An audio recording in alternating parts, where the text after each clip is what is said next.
Peace, everybody coming in right now. L7, Christopher Gooden, SW793rd. I'm doing what I got to do right now.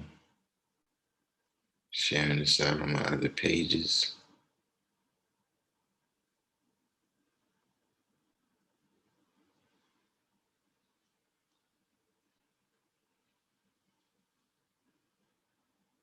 Melissa Davis, Urban Gorilla, West Coast Wise,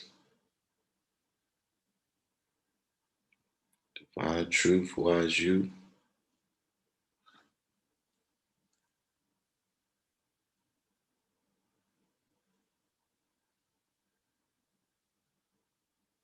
Urban Gorilla, West Coast Wise.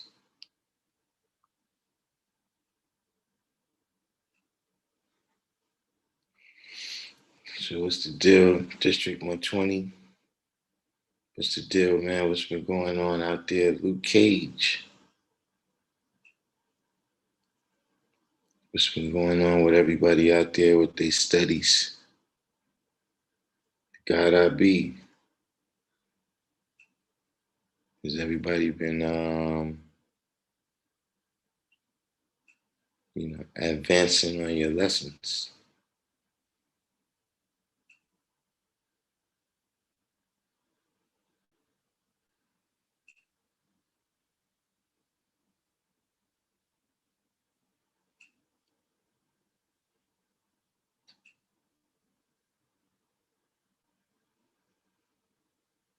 Oh yeah, I saw that. I saw that, Wise.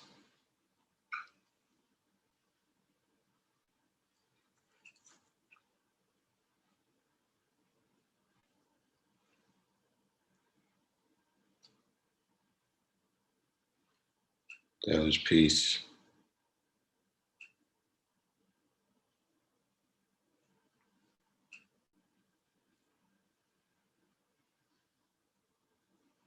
Did anybody see the did anybody see the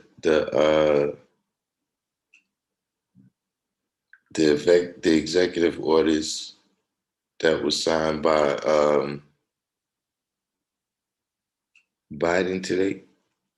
He was supposed to sign a couple dealing with racial equity.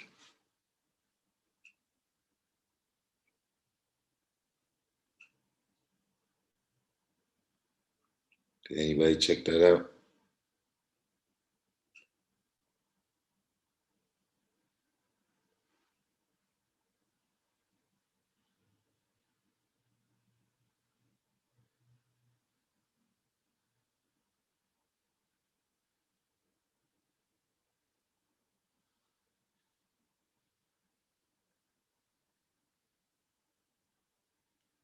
Oh, the guy that beat said he checked it out.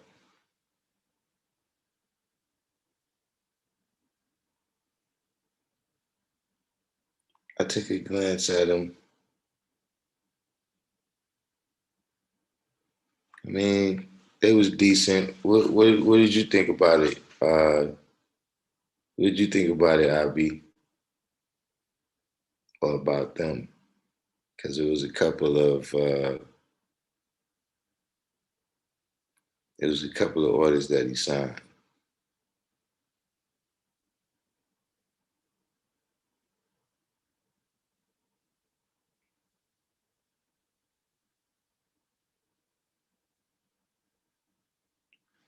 Sekou Smith returned to the Essence.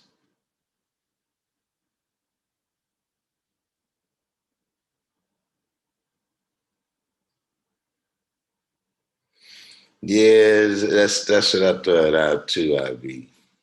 That it was a little bit, like what's really gonna come of that. You know what I'm saying?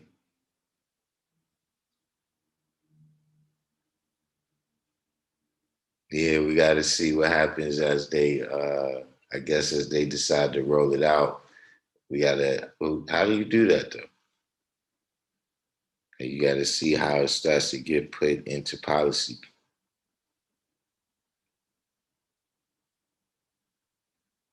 But it's definitely something to pay attention to see what they're doing. Calm Islam League Universal 7.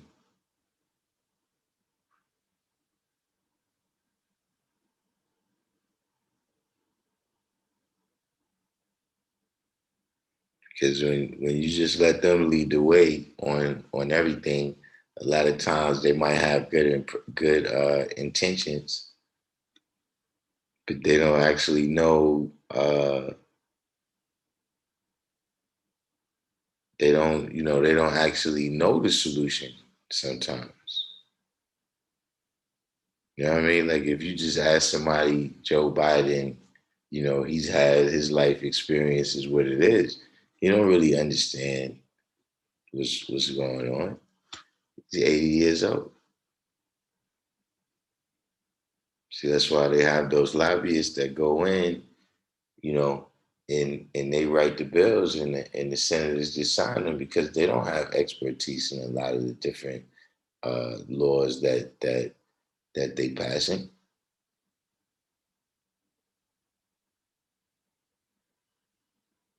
Susan Rice. I mean, I'm not too.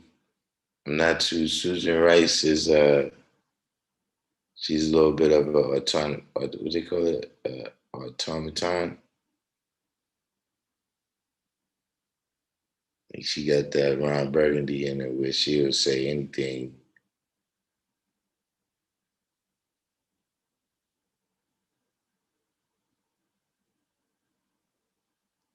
Luke Cage.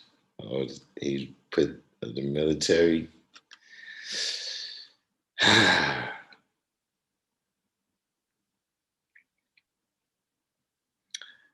That's I guess that's to be expected.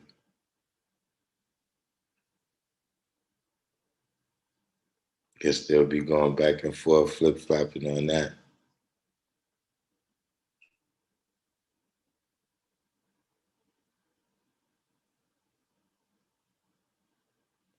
Smell good. You just listened to part of what he spoke on. So what he speak on?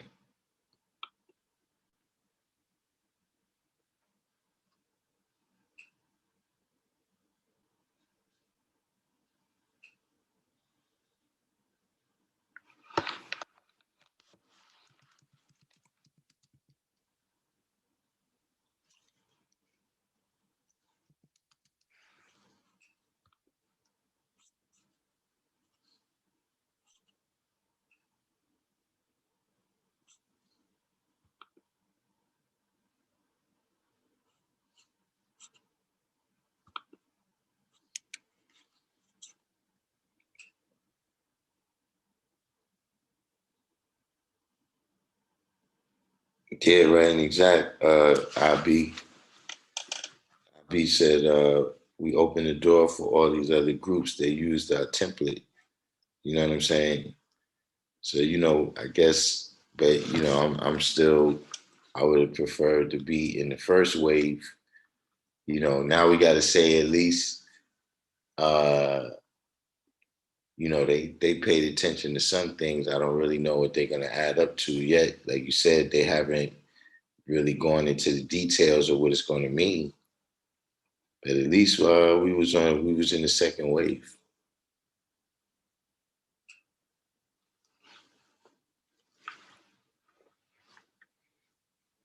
But see, all of this stuff is still rather general too, though. Where, like you said, I'll be, other groups piggybacking on to not just not just our template, but our struggle. You know what I'm saying?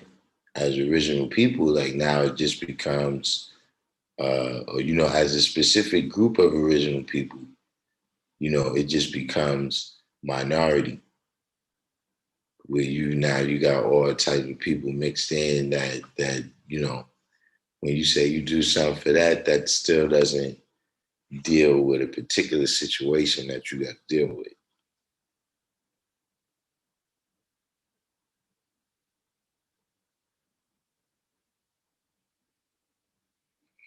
Smell good. So I would say it's in effect directly affecting housing.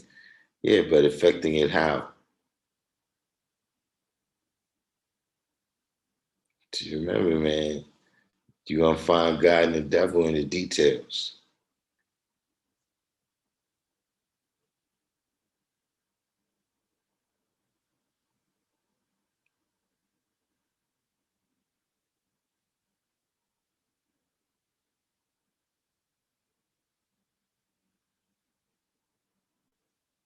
West Coast Wise, or the civilization class from yesterday. Yeah, that's peace.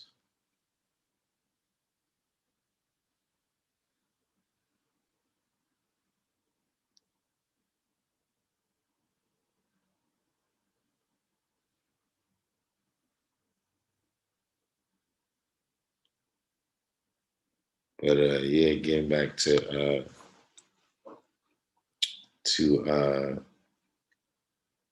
what we were saying about that, these little executive actions that you're getting into.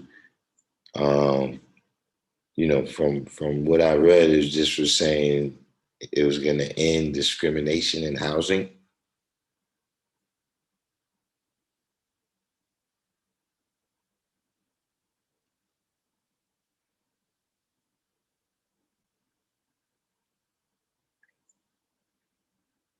West Coast Wise said I was building on my math earlier and related it to the Bill degree in 114, using his wisdom equality for social equality. Hmm. Yeah, that's peace. That's what I was going into when you look at the title of the class today, then and now.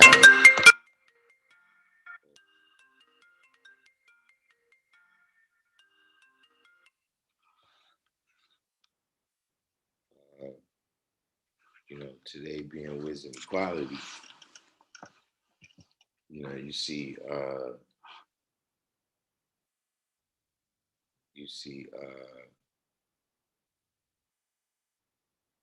no, not nowadays. And then what year was that? See, that's telling you about then and now. And see, now we know is a moment, of the present, but it's constantly advancing. You know what I'm saying? Hold on for 1 second, Joe.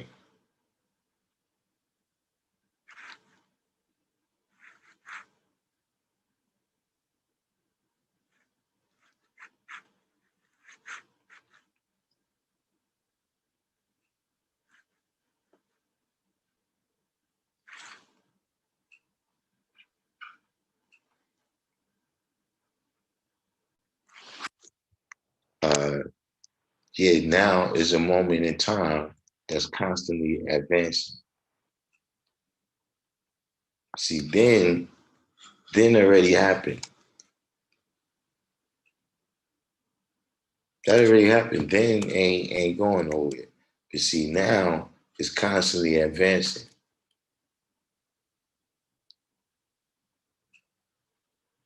And so this is why you gotta continue daily, right? You gotta constantly be renewing your history.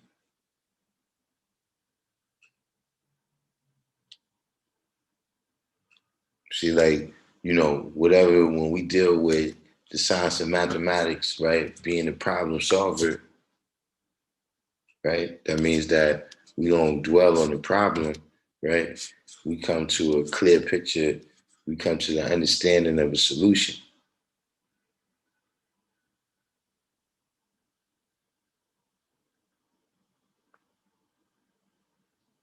See, that's the signs of constantly dealing with now and understanding that knowledge is infinite. And see, when it's based on knowledge, wisdom is infinite too. The whole cipher is infinite. See, when it strays away from the proper order of things, the national equality becomes just six. That's when it becomes a limitation. That's when you become trapped in the world, of these holy books or the words of these holy people,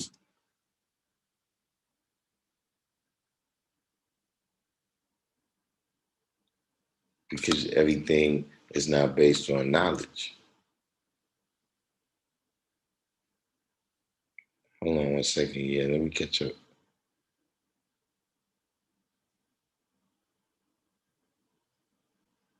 Oh, we about this politically. The God I Be says Susan Rice went a little deeper into that social equality. She basically said that if black people can build businesses and get money, the whole country wins.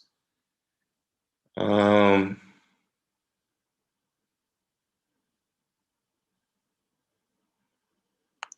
I mean,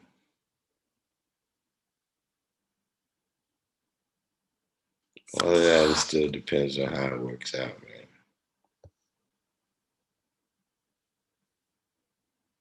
Smugglers said redressing equity in housing, all white house agencies, addressing historical racism and home ownership, connecting with Indian tribes to combat the virus. I mean, something about xenophobia, that not being American, Asian, and Pacific Islands.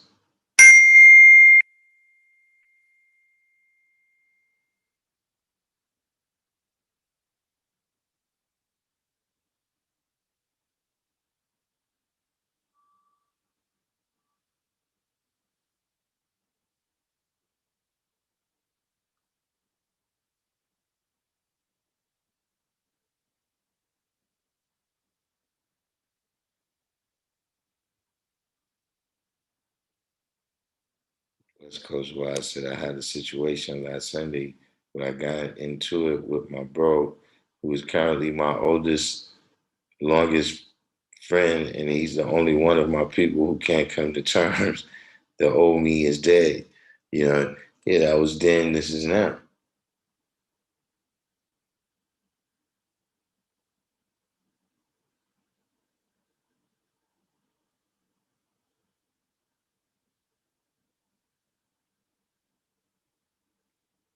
Luke K said, no knowledge, especially of self. That's how you animals bite and wisdoms in the eye. Yeah, that's crazy, man. Mr. Spot, Kendall Rowland. Yeah, that was crazy right there. You know what I'm saying? That's something else, that's what it's telling you too. Like this is nowadays. This is nowadays. This is just the stuff that's happened. This is the environment that you in. This is where you got a born understanding, amongst this type of science like that going on. But that's what you're looking at, when you see today's degree in the 1 to 36 and today's degree in the 1 to 40. See, and what year was that? You know, that's based on the history of what already happened. That's static. Now, when you got to predict the history of which, when you say no, not nowadays.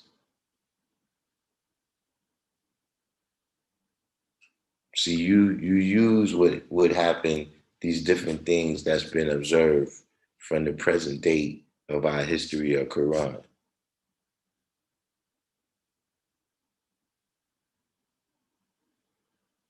And then you got to draw that up and born understanding in and about and for nowadays.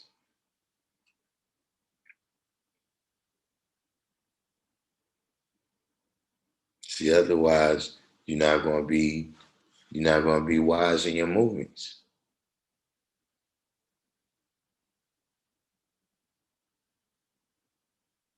You're going to be out of time and out of touch. Divine understanding.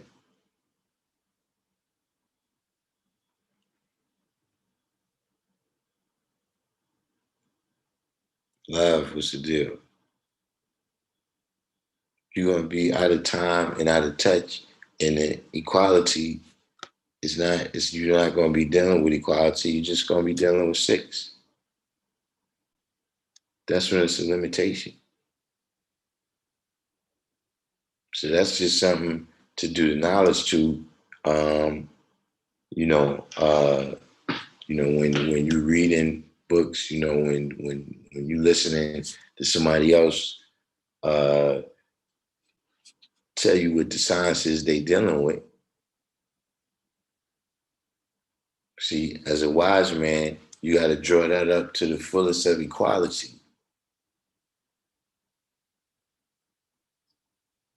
See, as a wise man, you draw that wisdom up, whatever people did or whatever people said that you was able to observe.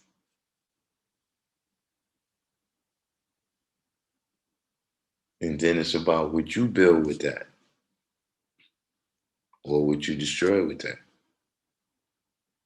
including even yourself. The God I be said the devil is still causing trouble amongst the righteous people in the here and now. Trump, the great Wizard of Oz, he had most people caught up in his wisdom. Yeah.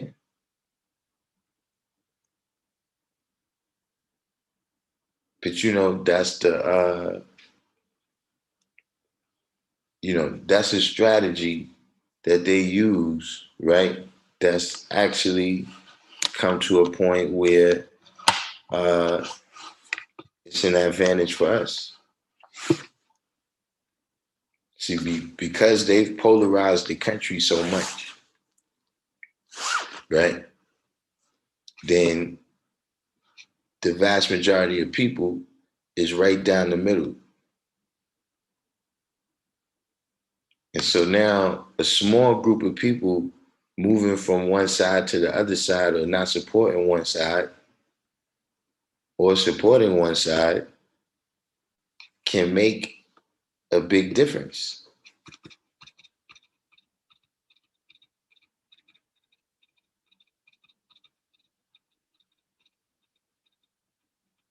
So that's just a part of their strategy, a part of the way that they propagandized everybody in this two-party system and just the way it works. Kareem brought up the lawsuit. Letitia James is suing the NYPD for the George Floyd protests. I mean, let's see what happens. Natural Jewel, let's see what happens. I don't, you know, I haven't, I read about it in the paper, but like, what are the specific things that she's suing about? Like, what is,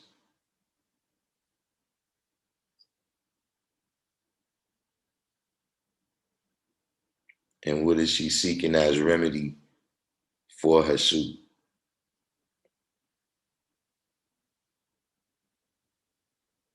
Because Coach Wise said at my job, they're trying to put pressure on people to take the vaccine, saying that it will most likely become mandatory.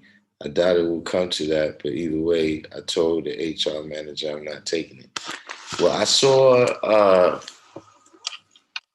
where a cruise ship line, I think I posted that in the community tab. The cruise ship line made it mandatory for their employees.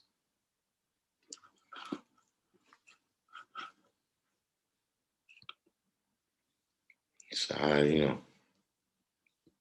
guess that's a sign to come. I don't know.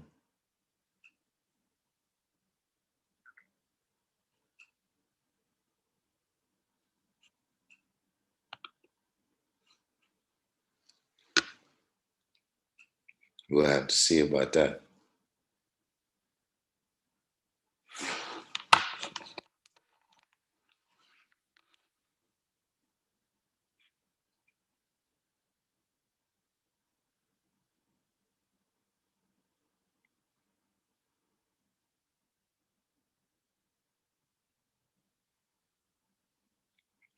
So they taking surveys. They taking surveys to see how many people is going to be cooperative with taking the to see how many people is going to be cooperative with taking the vaccine.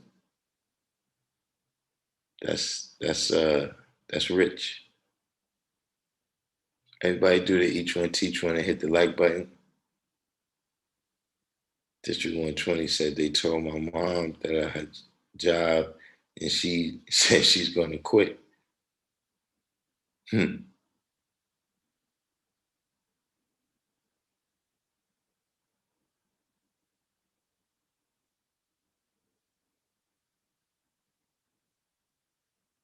All right, Mr. Spock said Letitia James had a press conference which she went into details about what she's suing the NYPD for. But I don't know what could come of a lawsuit so late. I mean, yeah, like I said, we see what happens, you know. Um, I've reached a point where, you know, that there's going to be an investigation, that there's been an indictment, there's going to be a trial. Like, you know, I'm beyond that level. Like, I've heard that enough times where nothing happened, where, you know, and, you know, until they win, you know, you know, I'm too cynical. You know what I'm saying?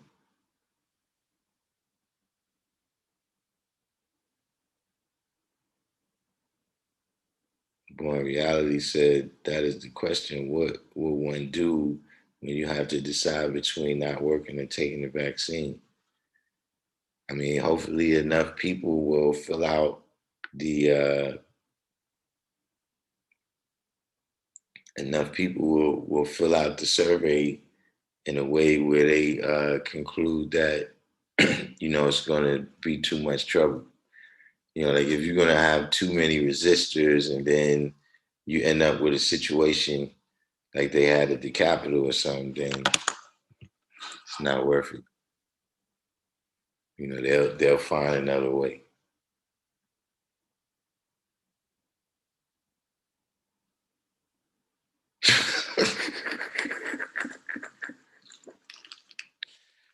Ah man, the wordsmith. That's grimy.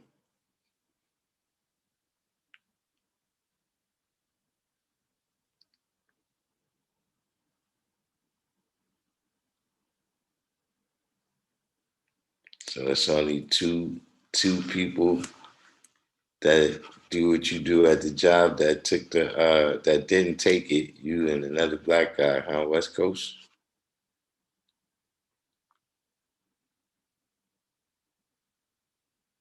They surprised you didn't take it. Hmm.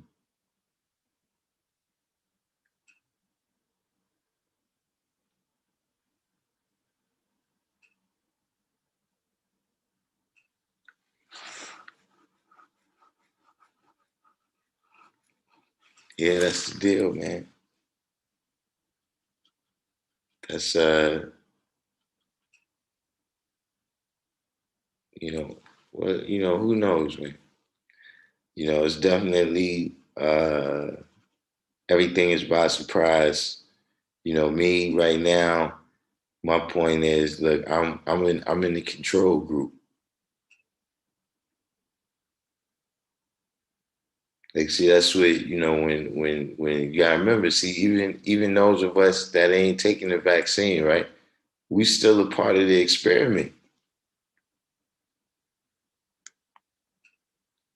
See, because you know they measuring okay the people who took it, right? These is all the health effects that they had over the years, right? Once it passes the time that they was able to do the testing. And these right here is the people who didn't take it. So we got to look at the difference now in the outcomes. So the whole thing is a big experiment right now.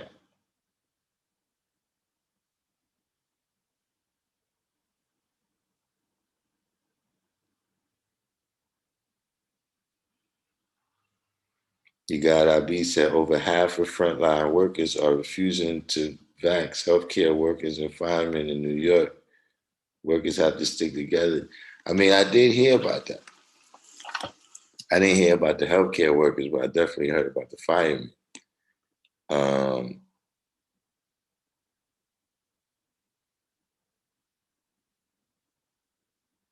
uh, that's the type of thing that I'm talking about. Where if you got like half of the people, like they what can they do? You know what I'm saying? Like they can't fire the healthcare workers, especially not right now.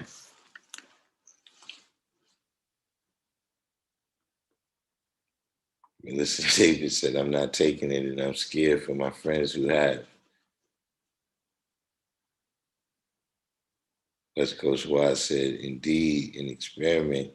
They have one mice take it and the other not." So you're right and exact with that. Yeah, we still in the experiment, even if we ain't take it. That's just another category.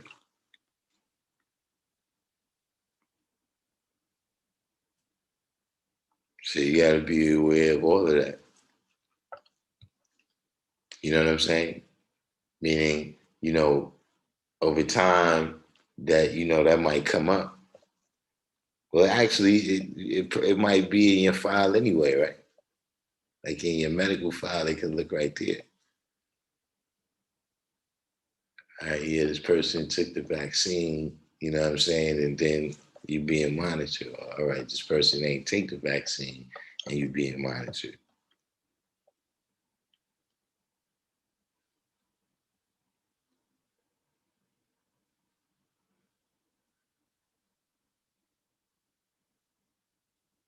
I mean, if it gets bad enough, you know what happens.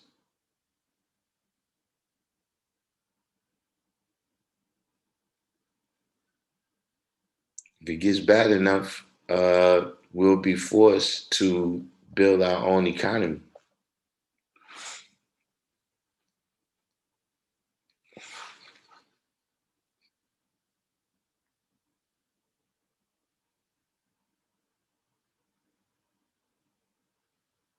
In some ways, uh, it may have to come to that for a lot of people. You know what I mean? Just as a matter of urgency, as a matter of necessity for people to see, you know, um, how fragile the situation is.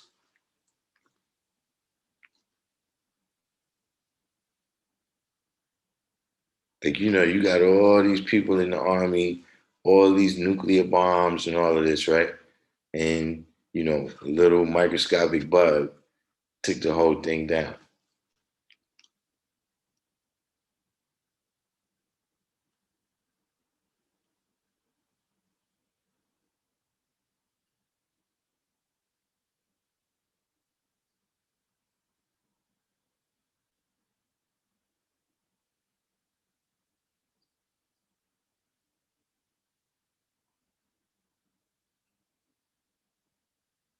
The God I be. You saying that the vaccine is a GMO cocktail?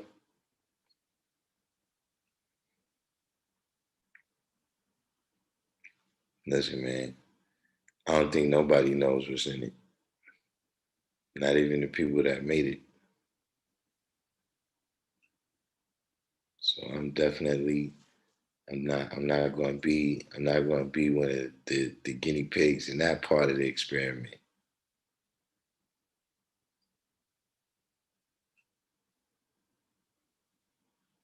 Ah, man, West Coast Wise, you can come at the hotepness.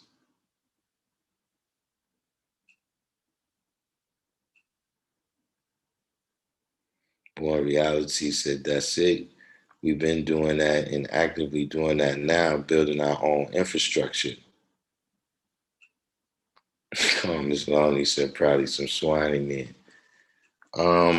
Well, what's the science with that? What you're saying right there, Born Reality? What kind of infrastructure, or what aspects of the infrastructure have you gotten built up or started on? The God I be said, absolutely is GMO. It is synthetic RNA with the protein code nanotechnology. Yeah, I did come to an understanding of that much, that they're using the RNA to deliver some type of message to the cells to turn on the immune response that's specific to the virus. Um, I mean, yeah, it sounds to be, and my point was, this is supposed to be the first medicine right here that uses that technology. So I'm saying, even, if it was just a regular pill for headaches or something, I still would be like, nah, let somebody else try that first.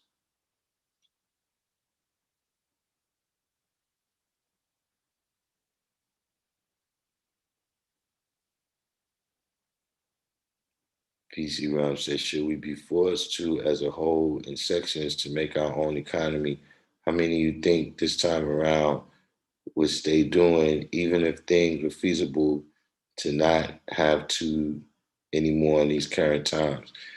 Well, uh, the issue right now is, there's no control over the resources.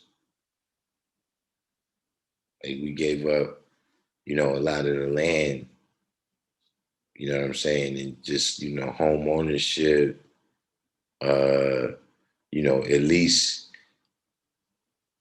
the not really home ownership, but land ownership, you know what I'm saying, has diminished, because you got people that own homes, but they own the homes in a gated community, you know what I mean? They're not really gonna be growing enough food to, feed a nation of people. You know what I'm saying? But in whatever pockets, I mean, that's what's gonna have to happen.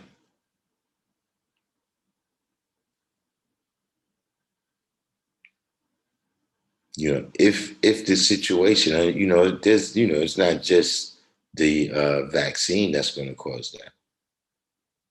But I'm saying if we start to deal with a situation where, uh, you know, desperation sets in, before desperation sets in to the level of absolute stupidity,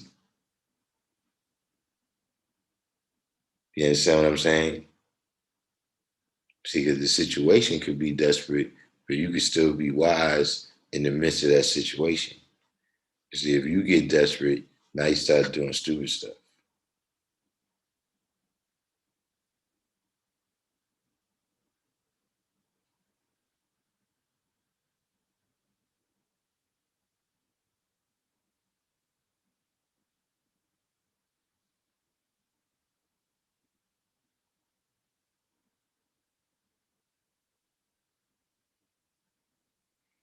Yeah, I heard about that too. Knowledge a lot of that some people had that side effect of Bell's palsy.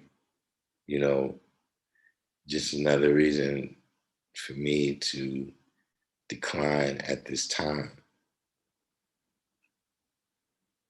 One reality said a network of people working collectively together for one common cause, different entities within one collective growing food and trading amongst each other. This is going on in many pockets in America. I mean, yeah, at the end of the day, uh, you're correct about that. Is that the number one resource is the people. You know what I'm saying? So, if you got the people, in the network, what I'm saying, where they communicate with each other through a common language, what is that, whatever's the common language between them, what I mean, whatever's the things you could say that all of them understand, that they got an understanding of based on their knowledge and their experiences that they have in every day. Uh, that's the most powerful resource right there.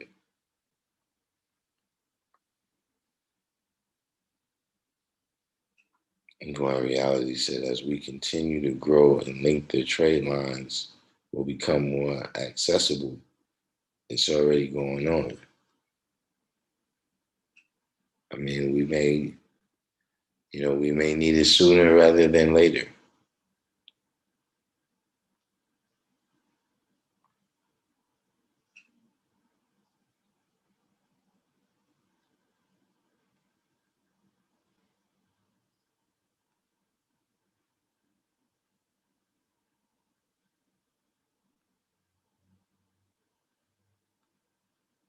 Kendall Rowland said the unseen hand of the government think tanks know the science of cause and effect.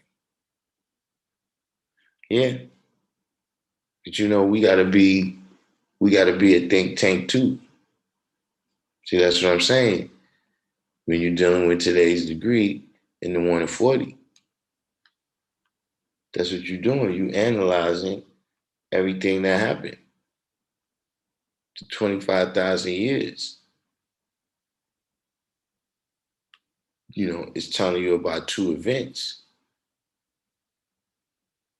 It's telling you about Yaqub born in his idea in the year 8,400, and it's telling you about Musa born in his idea in the year 2,600. And it's telling you that those two events happened, those dates are in our present history or Quran.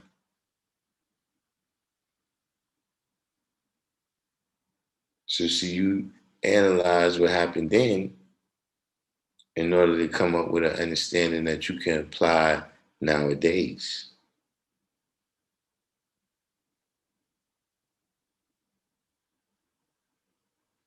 But that's where it starts at.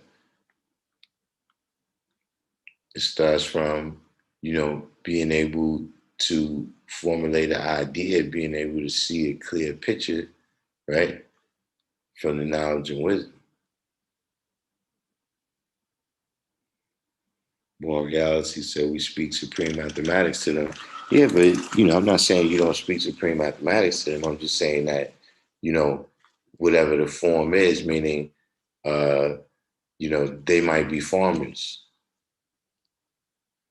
And so the way the mathematics might apply in that situation is you might say, well, look, we want to grow or all, natural, we want to grow from natural seeds. We don't want GMO seeds. So when people say, well, look, I got some of these seeds over here, you got some of those seeds over there. See, that's their language. See, it's just still supreme mathematics. It's just the law and the order that it's going in. You see what I'm saying? The way how they dealing with knowledge and wisdom, that's supreme mathematics. But the way that is being applied in that situation is through, whatever the topic is. Because see, that's not what we need to do. We got that part down pat. In terms of just coming and just building on lessons, we got that part down pat. That's been perfected for decades. Not saying that knowledge is not infinite. Not saying that you can't keep looking at the degrees and seeing new things.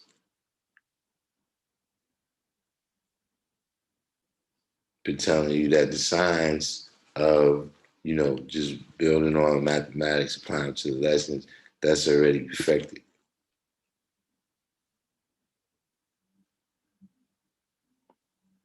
What we got to do now is applying supreme mathematics in the exact forms that's needed. See, that's being wise. See, sometimes, like, more reality, sometimes you around your brothers, what I'm saying, that y'all building on something, y'all just talking. And the reason I say that is not to belittle what you're saying. I'm just saying that, see, you say that same thing to somebody who doesn't know. See, now you're building. You understand what I'm saying? But see, when you speak it to your brother, right, y'all supposed to be using the knowledge and wisdom, right, to build. Build means, like, if I tell you something, like I say, build this build, and you be like, word is bond, God.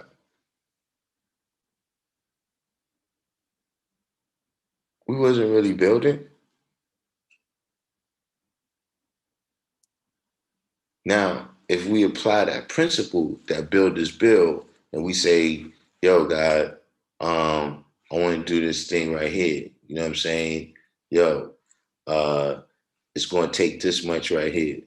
It's going to take this much effort from, whoever make this manifest.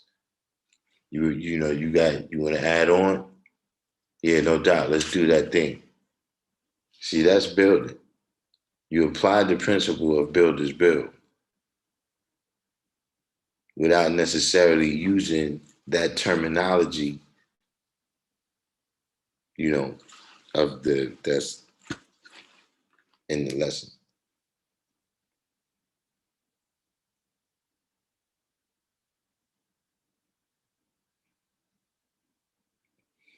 Lester Davis said they know the outcome of the simulation of depopulation. Do we?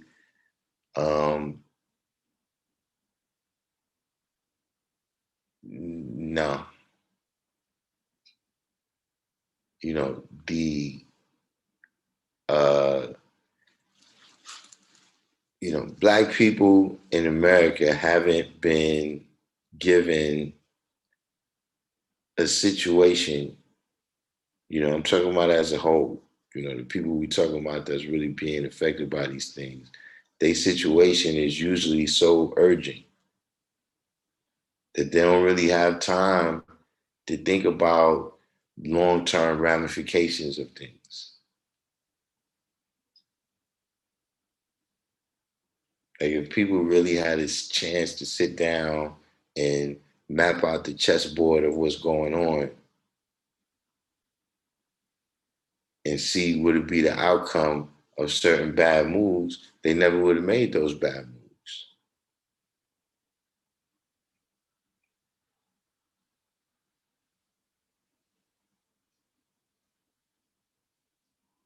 So, those types of things, what could be the long-term outcome of taking the vaccine, what could be the long-term outcome of, just what's been going on with the economy already.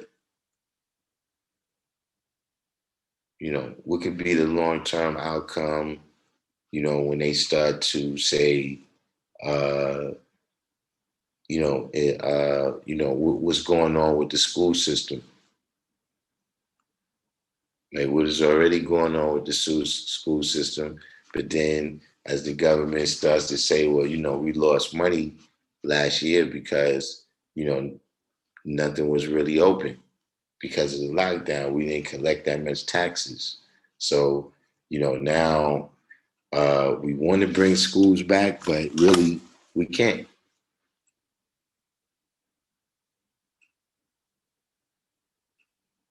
Like, right now, you got some people, right, that's never going to catch up.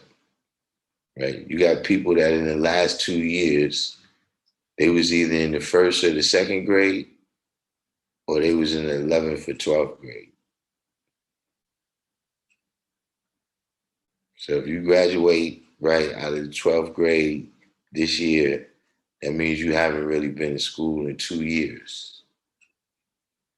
Now, some people that come from families that can keep them focused, and there's some people that's just academically inclined enough that they still would be able to excel. But a lot of them is never going to catch back up.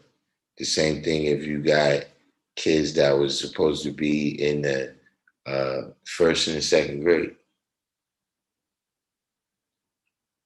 where, like I said, some people got the kind of parents that will give them whatever assistance they need, and have the knowledge.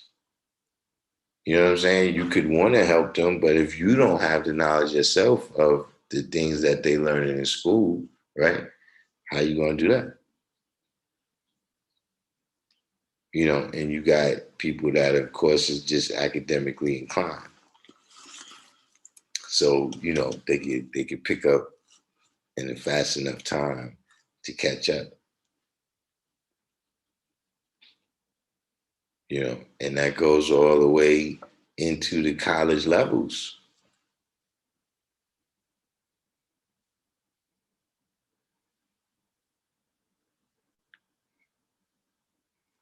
Born Reality said, I can say something to spark a thought in one's mind, and he or her can take that thought and make matter from it. Was that spark not a degree of building? Yeah, but that's what I'm saying. You're going to have to tell them something like, if you provided a spark, right, then you're giving them a new idea, at least a new formulation of, something. Like, it might be a person that's like, maybe they draw pictures or something. And you hit them with a spark of idea, if you could start a business like this where you could sell your art. So now the person already knew about business. They already knew how to draw, right? But you set off a spark. You brought something. You renewed that cipher.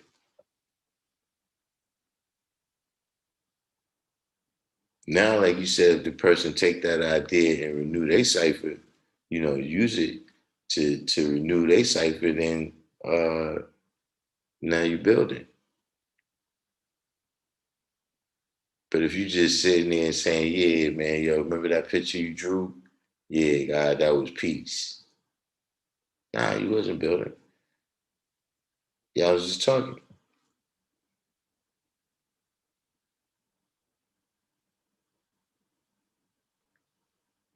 And like I said, that's not to belittle what you're saying. That's not to say, you was just bullshitting. It could have been an incredible picture. The picture might be noteworthy. There's nothing wrong with that. I'm just saying, you got to understand the difference, because if you don't understand the difference, right, then you can become stagnated.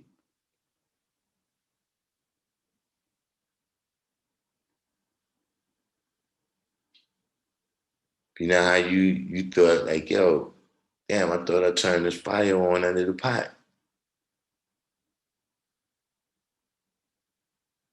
See, but because you thought you turned the fire on, you didn't turn it on.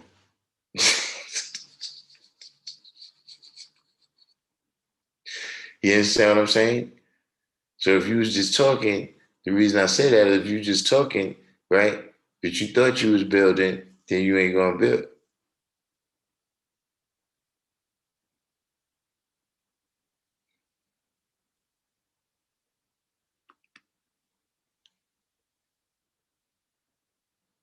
Huari Kasari said, do you believe that this pandemic plan, so you gonna make, this a Hotep channel.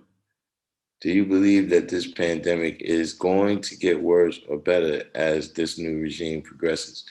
Well, at this point, I've heard about what is 4 new strains that I heard of, right? There's supposed to be a UK mutation, a South African mutation, I think it's South Africa, Brazil, and California. So we got to see where that goes.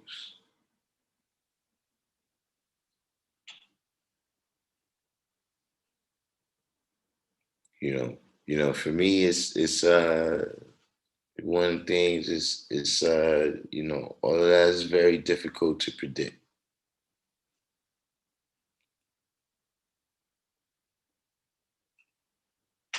You know, especially because right now, a lot seems to depend on the biochemistry of the person. So we had to see what happens.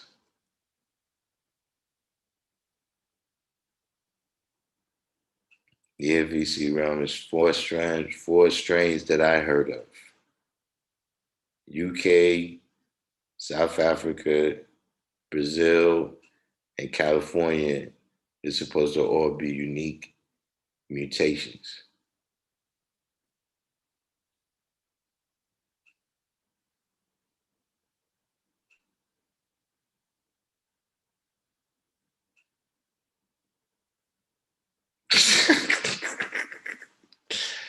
SW is nuts, man. That Cali strain. I mean, and then with all of this stuff, especially so far, everything is always so far behind. Like once they discover that this is every aspect of it that they discover, at least by the time they come on the news or do whatever reporting on it, is already like 3 months. It's already been going on. You know, so who knows?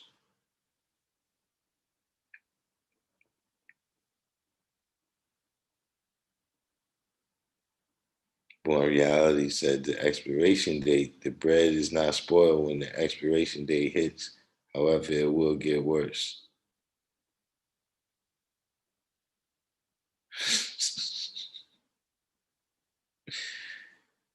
This is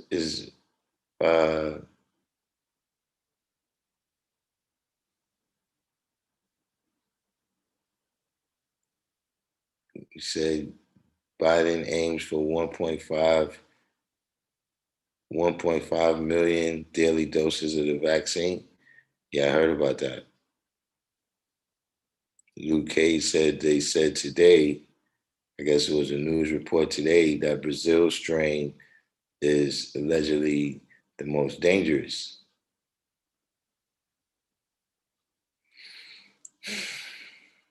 You know, uh,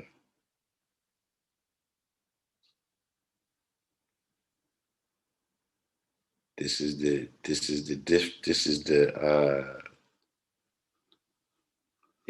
is one of the you know the, these type of plagues and this type of thing has been amongst the colored man for a long time. You know, so now being here with him, we caught up in the mix of it. Wari Kusi said, "Do you think competitive girl sports are over?" It's a little bit. You talking about like the you talking about because of the discrimination. You talking about because of the new anti-discrimination uh, rules, or I don't know if they laws. But what do you mean?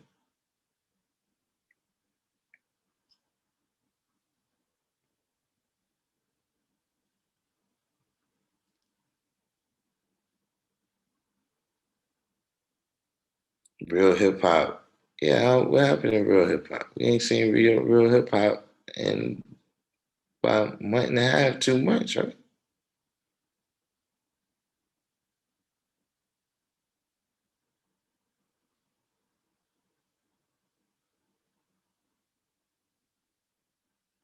Watch him come back. Watch him come back knowing a whole 120.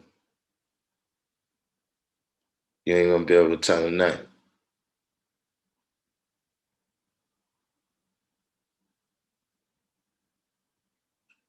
That's the type of person the real hip hop seems like, right?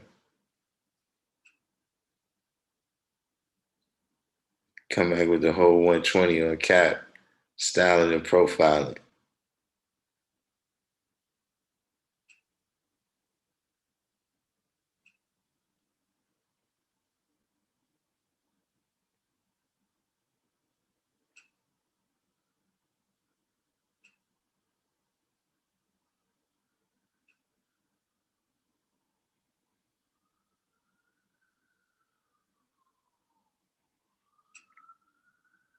So Huari Kusi is the new laws they are looking to put into place to all public schools. I mean,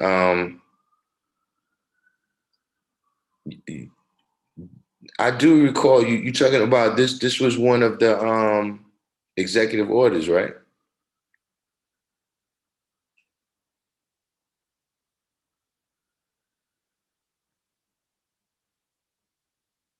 Was the the discrimination in sports, was that a part of that? Was that a part of that? The executive orders?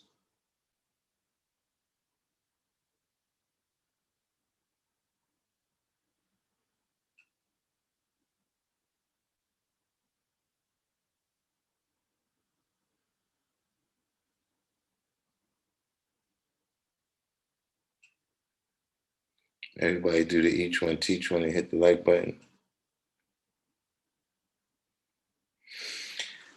Um, I mean, it definitely could be a damaging blow. You know what I'm saying? So what Huari Kusi is talking about is where you're able to have transgender women, uh, transgender women and girls competing against cisgender. Is it cisgender? Cisgender girls, women and girls, and you know what kind of impact that's going to have on cisgender women and girls being able to compete with transgender women and girls. So I mean, it could have a very detrimental effect. You know, it could be very that could make it very difficult. You know, we had some situations like that in New Jersey. Yeah, SW. If you recall, in New Jersey, this was in like the last 2 years, where there was two transgender girls that won.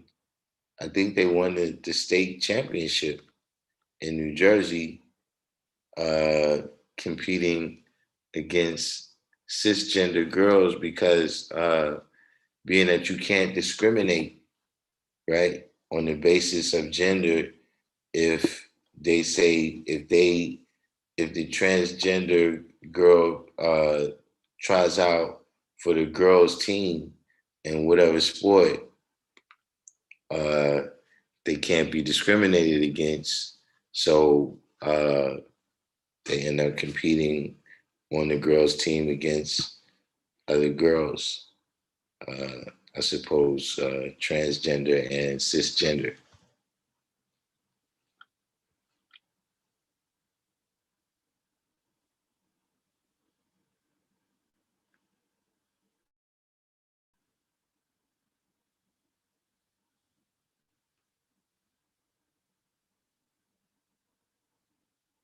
It's that's CIS gender. I'm not sure what the origin of this prefix is or when exactly it got put on the front. But this is YouTube.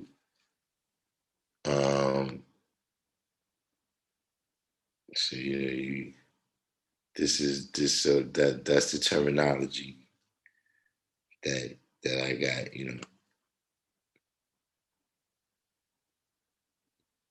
When you talk to the young people that age,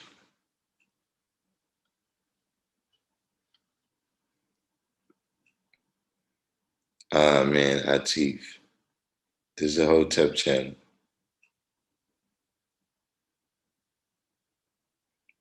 Boy, reality said that's not fair. I mean, but again, just complete my thought on that. Cisgender, that just means that you were going according to the gender that you was born with. Like you physically, you're physically male and you're mentally male. I guess it's hard for me to explain. The concept is.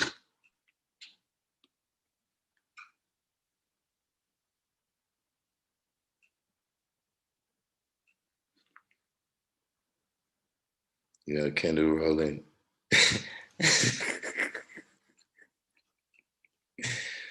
that was that was that was that's golden right there, Kendall Rowland. So Queen Mecca said, peace, that's unfair. Male hormones, though, men usually physically stronger, not necessarily though. I mean, that's what you just said is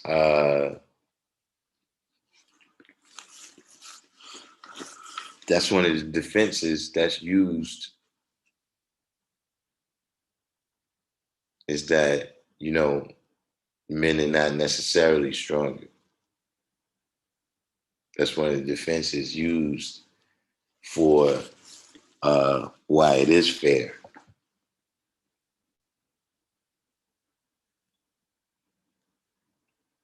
Just saying.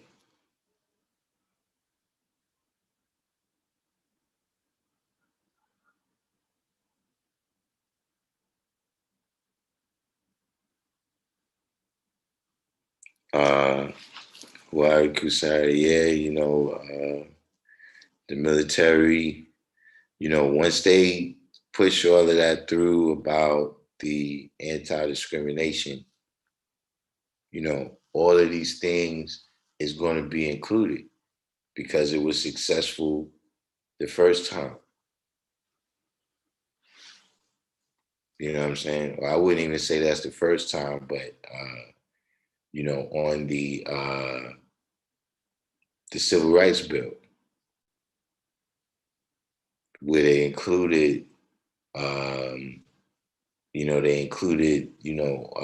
the, what is it, on the basis of sex or religion or creed or something.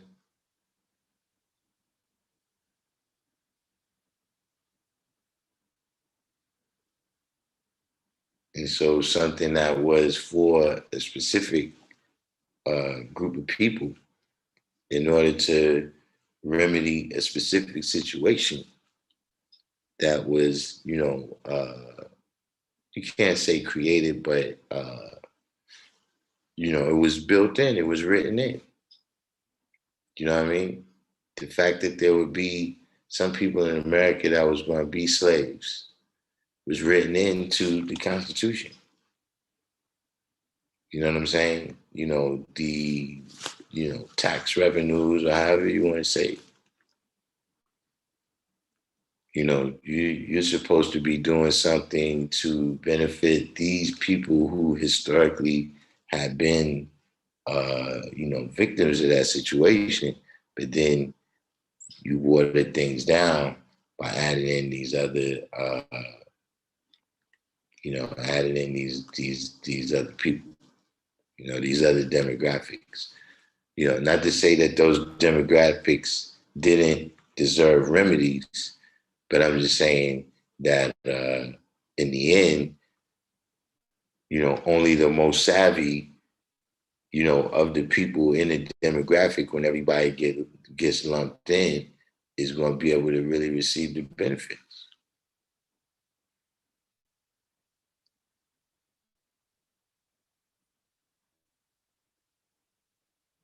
So you see a situation where, white women have benefited tremendously from, the civil rights as a minority, which I'm not sure that they are a minority.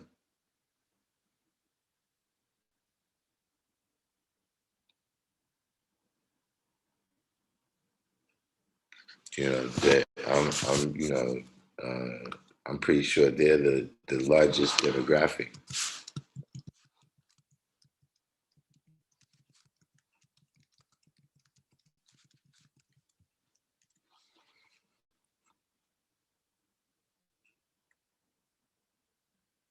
Because there's more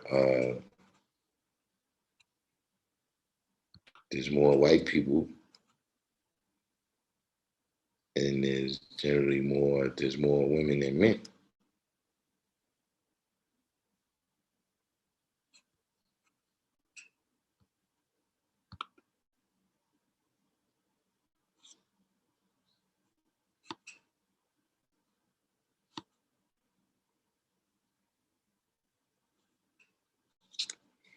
However, we see how they make it work.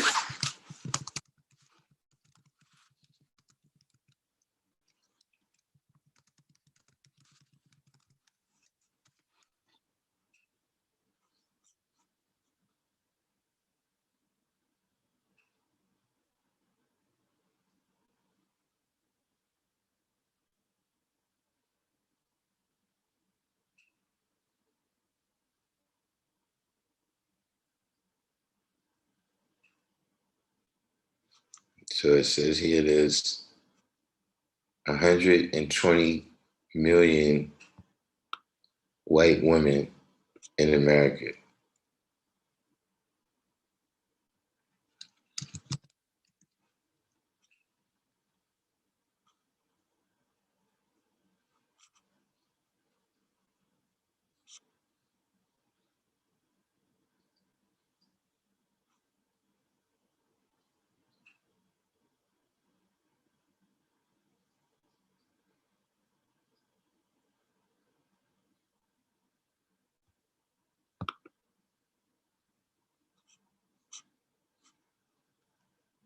They don't have a particular number.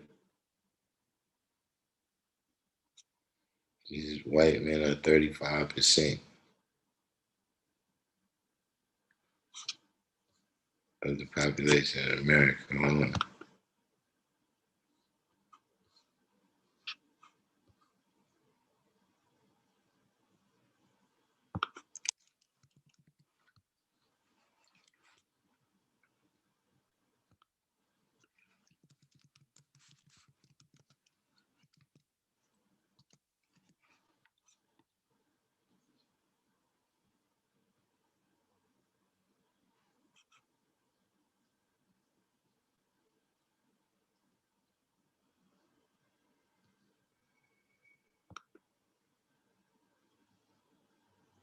Hold on.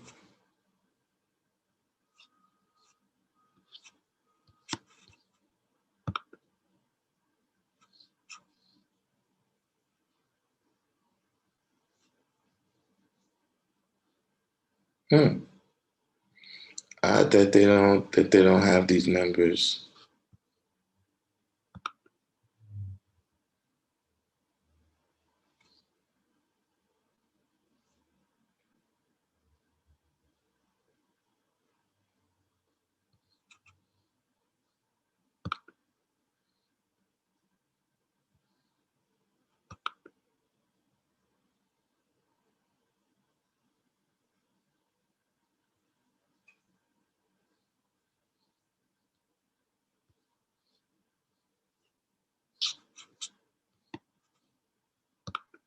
That's peculiar.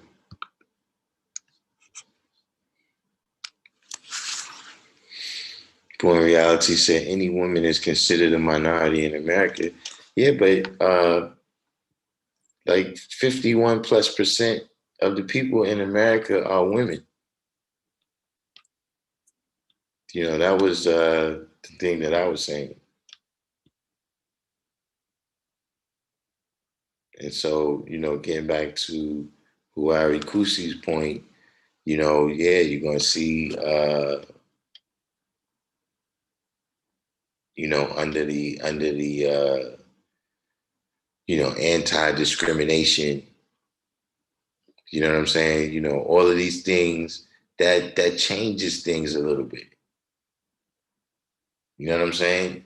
You can just make up whatever you want, but the people who went on those freedom marches, the people that got hosed down, the people that got beat with the batons, the people that got the dogs sicked on them, the people that got their houses set on fire, the people that got killed, you know what I'm saying? They was dealing with Jim Crow and racism. You understand what I'm saying? Which are forms of discrimination. You understand what I'm saying? It's specific because it's talking about a specific thing. See, just like when they say anti-Semitism, that's specific. That don't mean nothing about black people. Does it relate as another form of discrimination? Yes.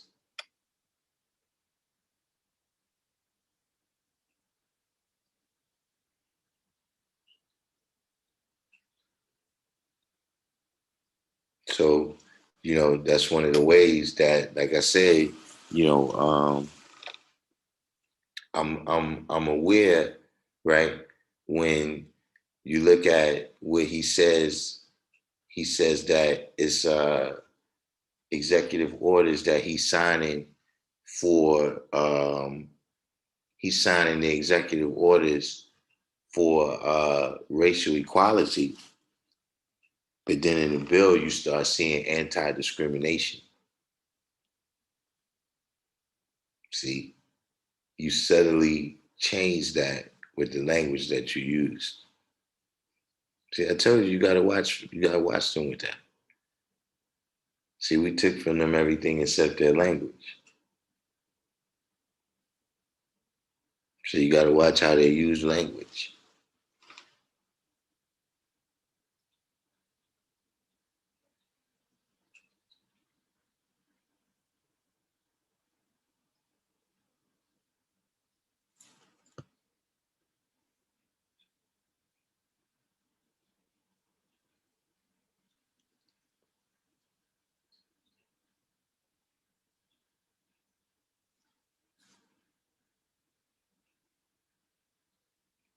You know some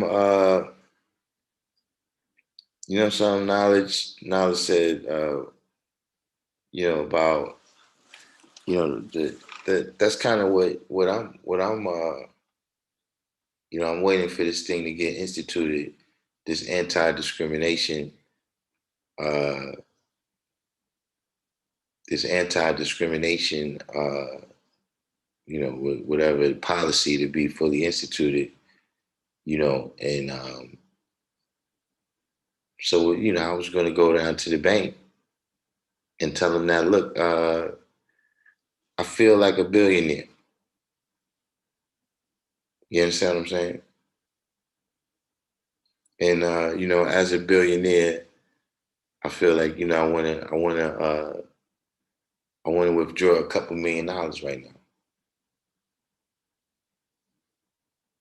Now, of course, if you refuse, then that would be discrimination. So I'm kind of with this thing. I'm kind of with this thing. I think I can make it work. If we get this kind of if they strengthen this type of anti-discrimination law and policy, we have to set that kind of precedent.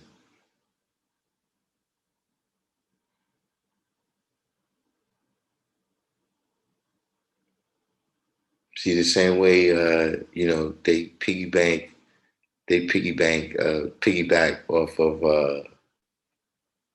off of our strategies, and templates and energies to, benefit.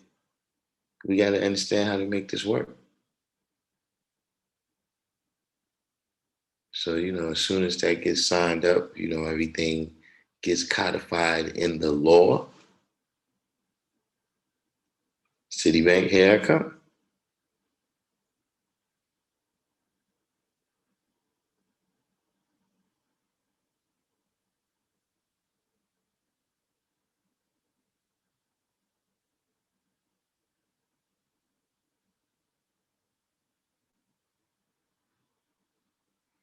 God be said break down equity versus equality again. That I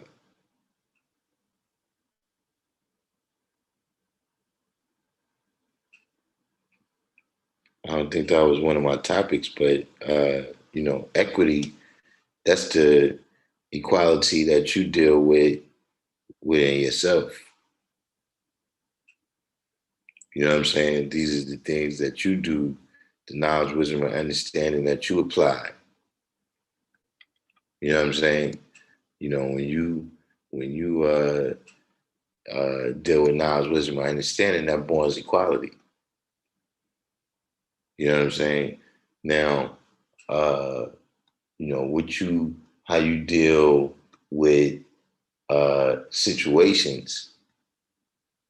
You know what I'm saying? Externally, how you deal with situations and how you deal with other people, that's your equality. It's still based on your equity, though. You see what I'm saying? Like you have to build up the equity within yourself. Like you got to save yourself before you can save others. See, you saving self, that's the equity that you building up in yourself.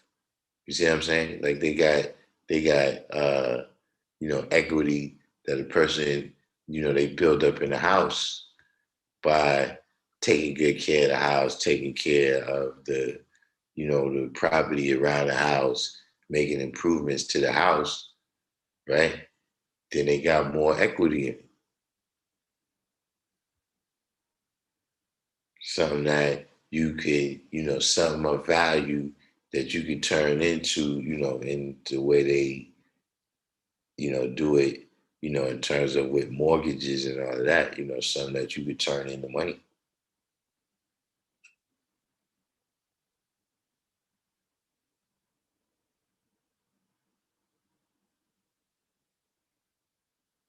Shades Michael said, "Where I've been." We talking about a be on. Where you been, man?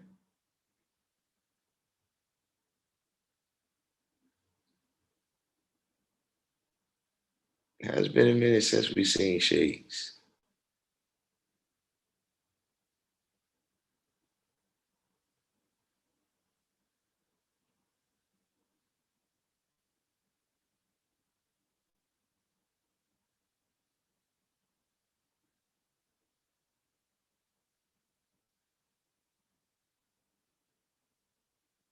But yeah, that's your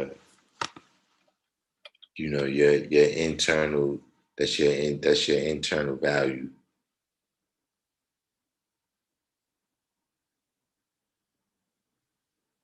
You know what I'm saying? And in that same kind of way, like they deal with, with real estate, when you're talking about real estate equity, is value that's built up in the house.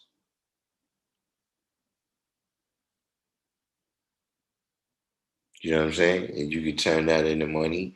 When you have turned yourself into a resource for society, meaning you got some type of knowledge or you got some type of skill, then you can turn that into a way that you survive.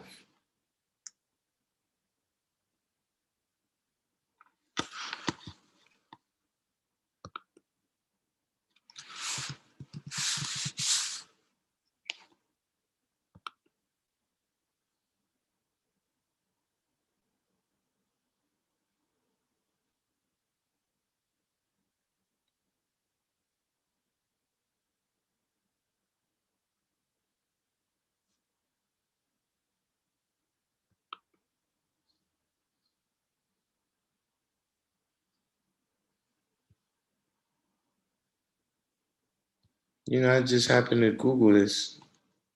I see this is a this is a political this is a political idea here. Equity and equality dealing with social change. This is from, what is this? WSSU.education. Oh, Winston-Salem State University, working towards equity.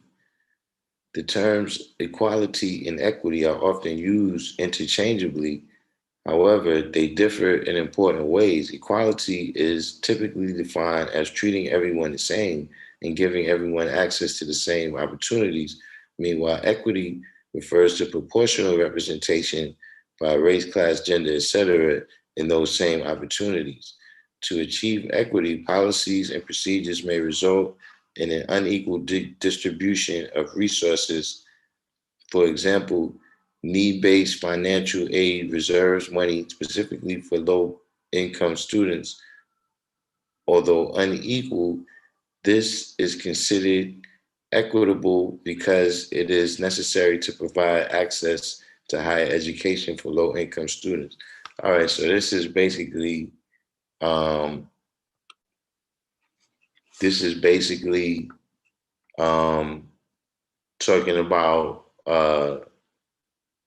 equality of opportunity versus equality of outcome. You know what I'm saying? Uh, so basically, we saying that's like saying that that if you got two people, right, and you let both of them run a race, right, but one person already started the race halfway down the track, right? So if you blow the whistle at the same time for both people, right, then you let them start at the same time. That's equality, right? But one person still had the advantage because they started off halfway down the track.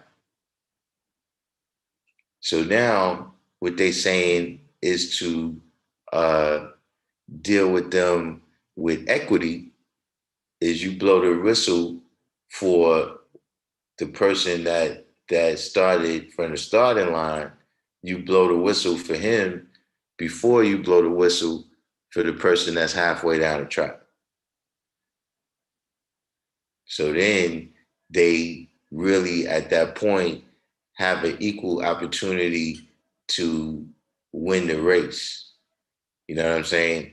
As instead of just they started the race at an equal time.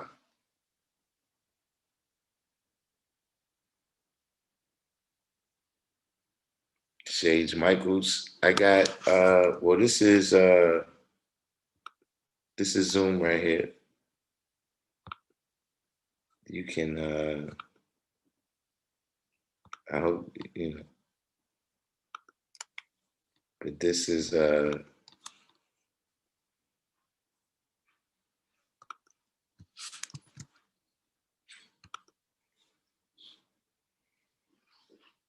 that's the link right there if you wanted to come on the live.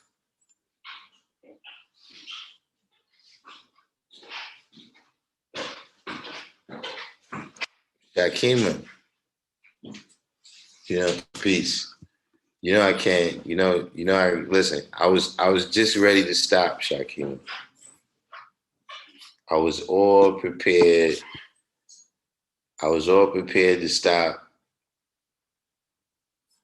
And then all of a sudden, yesterday, I heard about a specific California strain.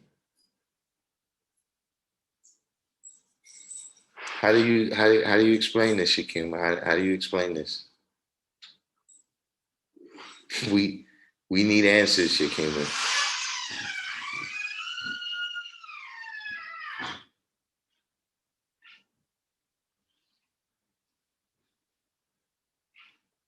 And don't tell us we can't handle the truth.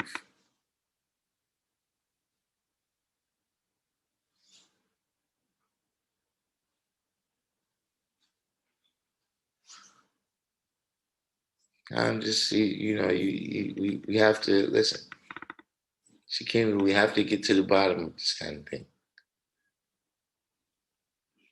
If it was up to me, I would let it go. But the people demand an answer.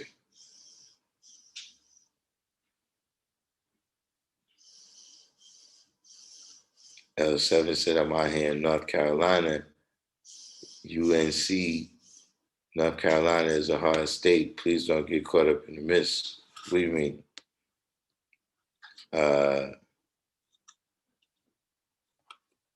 That was Winston-Salem, which is in North Carolina, but not UNC is University of North Carolina.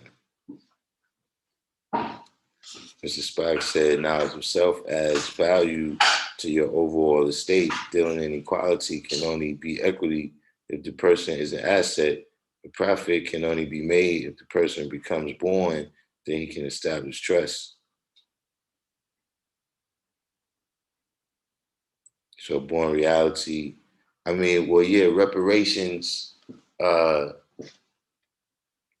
think you would say it the other way around. Reparations is a form of equity. You know what I'm saying? Where they would be investing a little bit more in the oppressed demographic or the oppressed the oppressed person.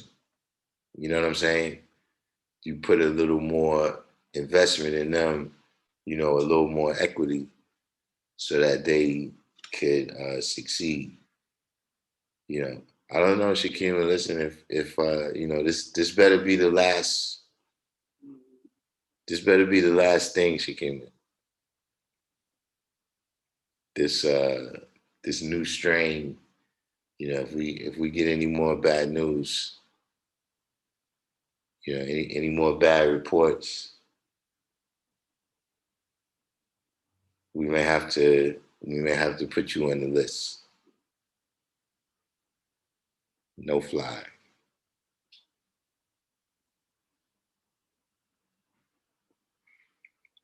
Atif said back in October, Bill Gates and his wife already said there would be other strains. I mean, apparently that's how the flu is.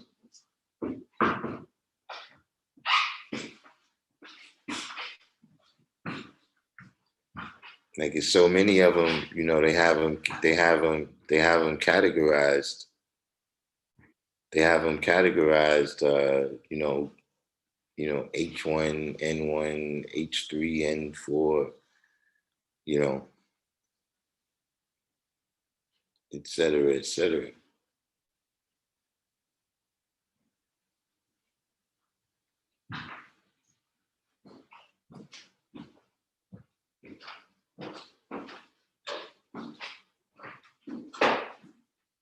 Yeah, you're right about that. In terms of what's labeled as terrorism. You know what I'm saying? that was something that was said around the time of 9/11. If you recall that, well, at least, you would hear Black people saying that after 9/11, everybody in the country could, you got a little taste of what Black people been dealing with for hundreds of years. You know what I'm saying? The kind of fear and uncertainty that, people that don't have knowledge of self, people that don't, uh, people that's been taught to have fear, you know what I'm saying, then, that's a circumstance that we've been forced to live in for hundreds of years where people is going to have fear.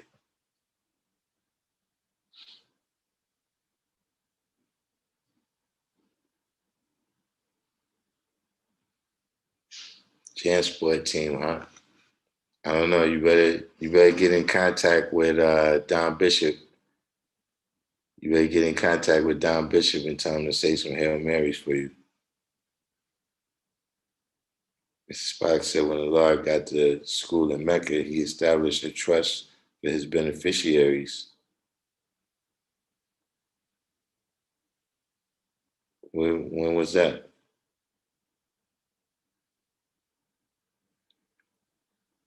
Uwari Kushi said every election year there are several viruses. This one, they wanted to restrain the whole globe. I mean, well, there are cycles to these things. You know what I'm saying? I'm going back thousands of years. There's cycles to these things. You know what I'm saying? You know, uh, a lot of them, they have specific environments that they thrive in, and specific environments that's a little more dangerous for their survival. And being that certain environments, or certain aspects of the environment, meaning like winter, summer, fall, these things move in cycles. And so things that thrive, in certain environments, you will see them, being cyclical in how they manifest it.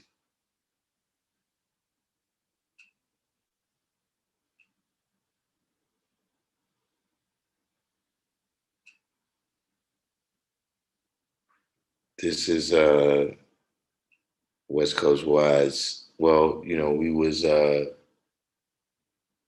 first we was trying to get some answers from Shakima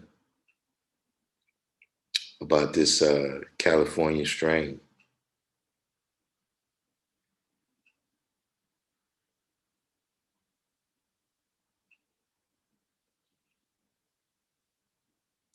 Um, you mean like in the real estate sense, Mr. Spot?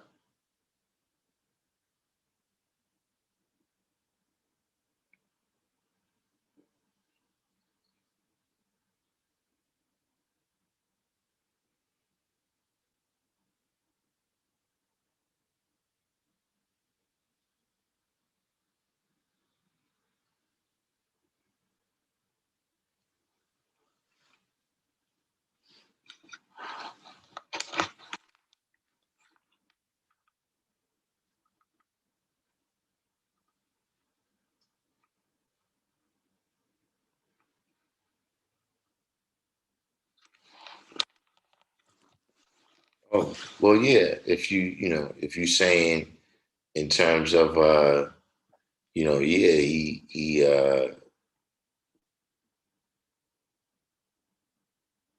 you know, manifested the truth to everybody, so everybody had it. And, you know, also, letting us know that our duty was to teach. And so, everybody had, the reward of having the knowledge as well as the responsibility, you know, uh, knowledge was made born to yourself, and then knowledge was made born to others.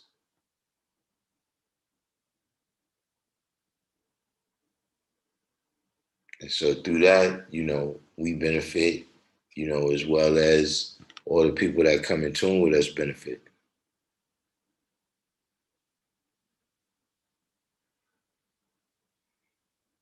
No, no, she came to see. Now you're trying to reverse things. It's called the California strain.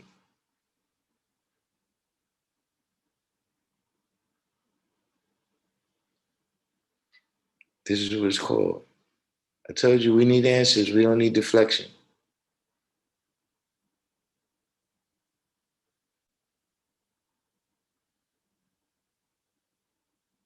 You need to know what's going on out there.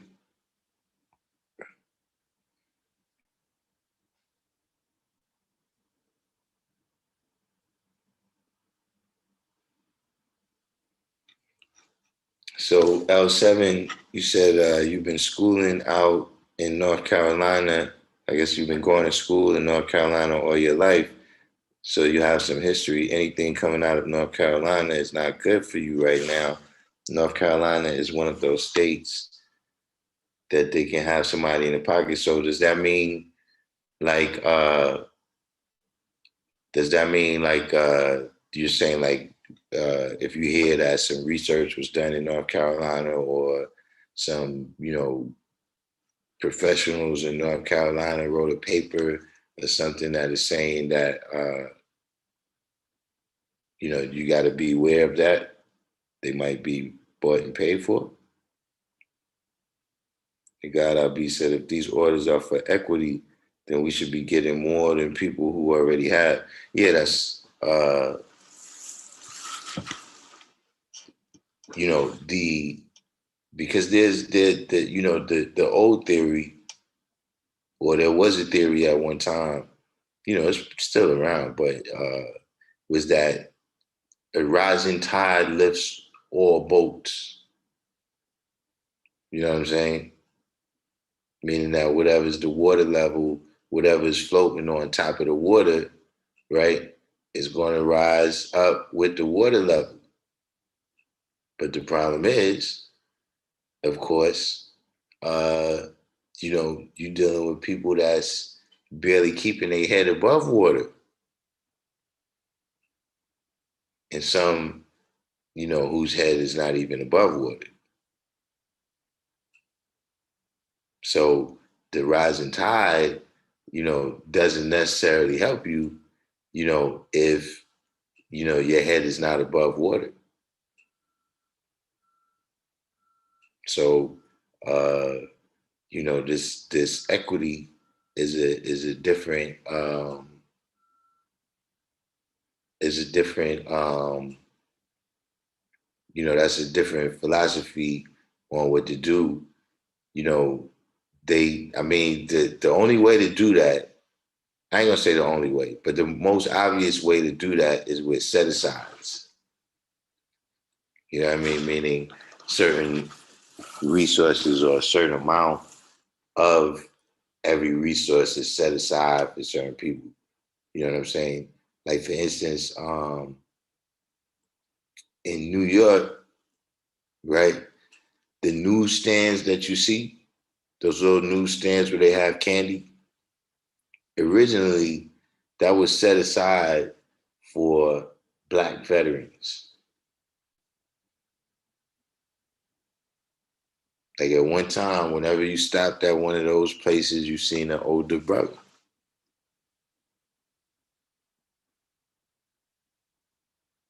I'm not exactly sure of, what's the exact, legal mechanisms or whatever that they use. But, when you go there now, what I'm saying, a lot of times you see, and, not saying nothing bad about them, but what you see is, someone who's, probably a more recent immigrant.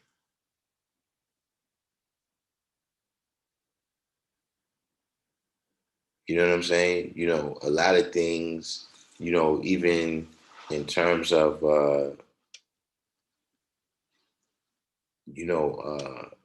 Harlem back in the days, you know what I'm saying? When the street vending was at its peak, right? You had a lot of brothers that was providing economics, for enough economics that I'm saying, they were supporting families. You know what I'm saying? But when that got eliminated, when they came in, eliminated that whole really that was a institution, on 125th Street, where they had the street vendors out there, you know what I'm saying, that took out a certain degree of economics. Those people, the money they was making there, they go into the supermarket, they go into, you know, they gotta buy supplies for their kids to go to school.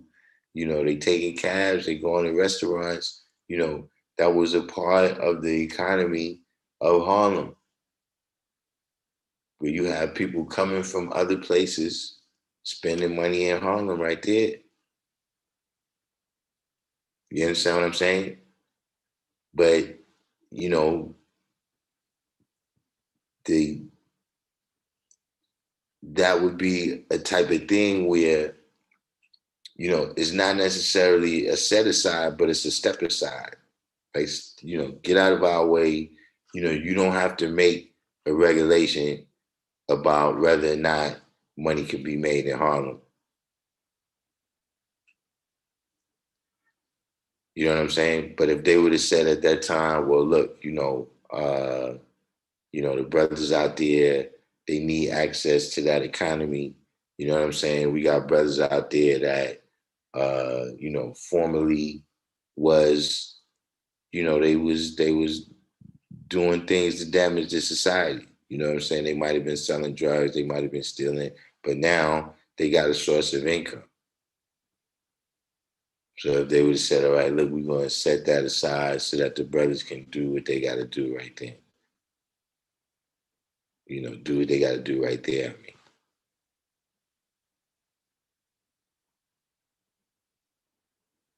now, of course, we know that the issue, right, comes in from the other side.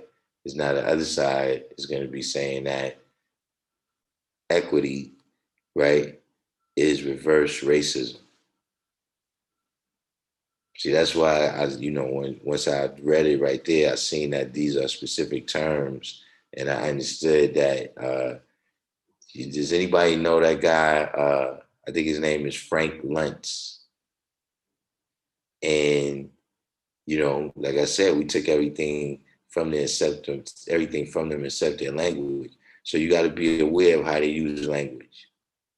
And it's the guy named Frank Luntz that uh,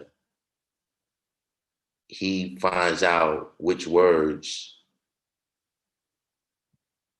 bring about which pictures in people's minds. You know what I'm saying? Like, if anybody recalls, during Hurricane Katrina, they had a situation where they had a picture of um, black people leaving out of the store, you know what I'm saying? And they had, I can't recall what it was. They had some goods with them. And the caption under the picture said looters. But then they had some white people coming out of the store with some stuff, and the caption under it says survivors.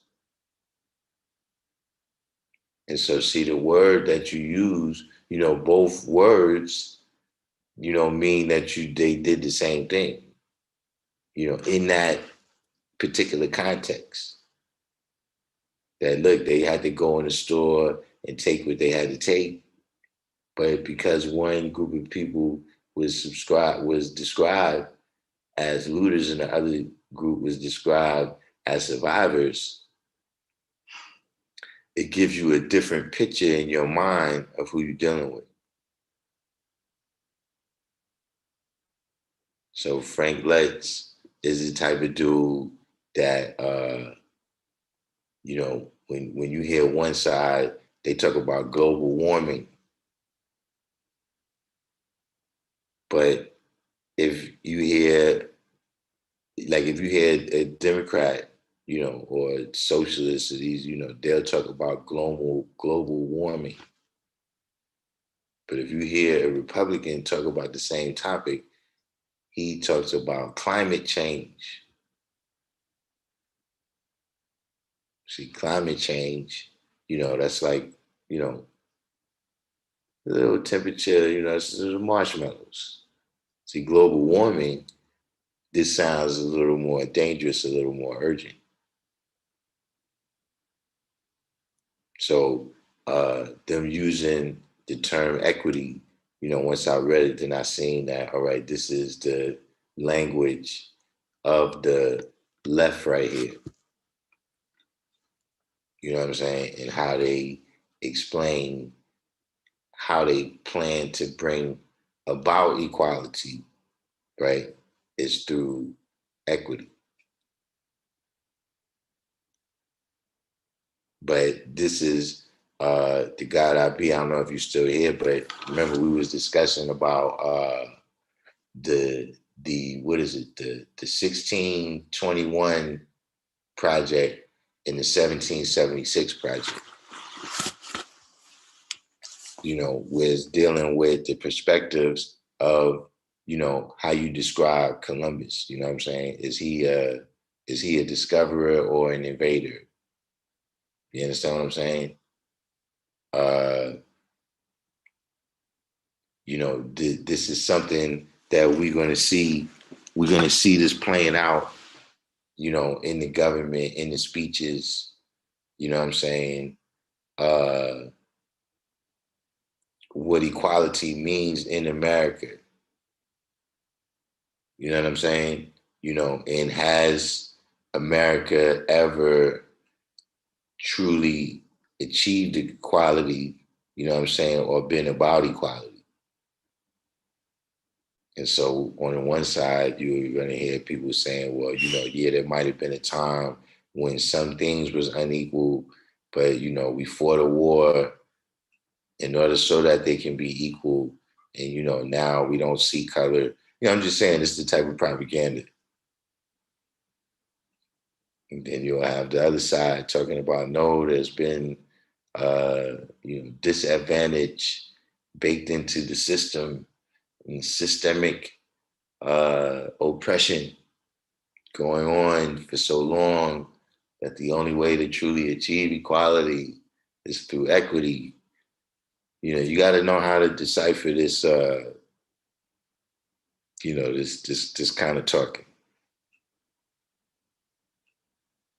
So see, you don't get caught up. You don't get caught up. See, because what does it tell you? What does it tell you about after the wisdom equality degree in the 1 in 36?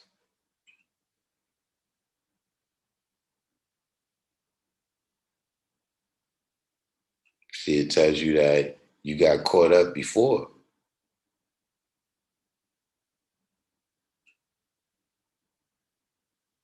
That's what it tells you. But now if you learn from that, then that can't happen nowadays.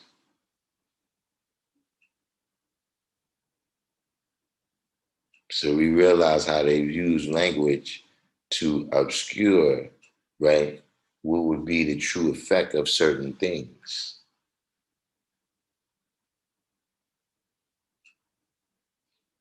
And by us not understanding that language, right, we get caught up.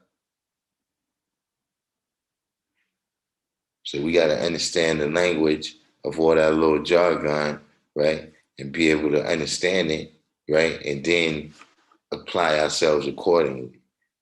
Either let them know, all right, we good with that, or let them know, nah, we ain't going for the okie doke. You're going to have to step that up. You know what I'm saying? If you really plan on, correcting the real issues that's going on.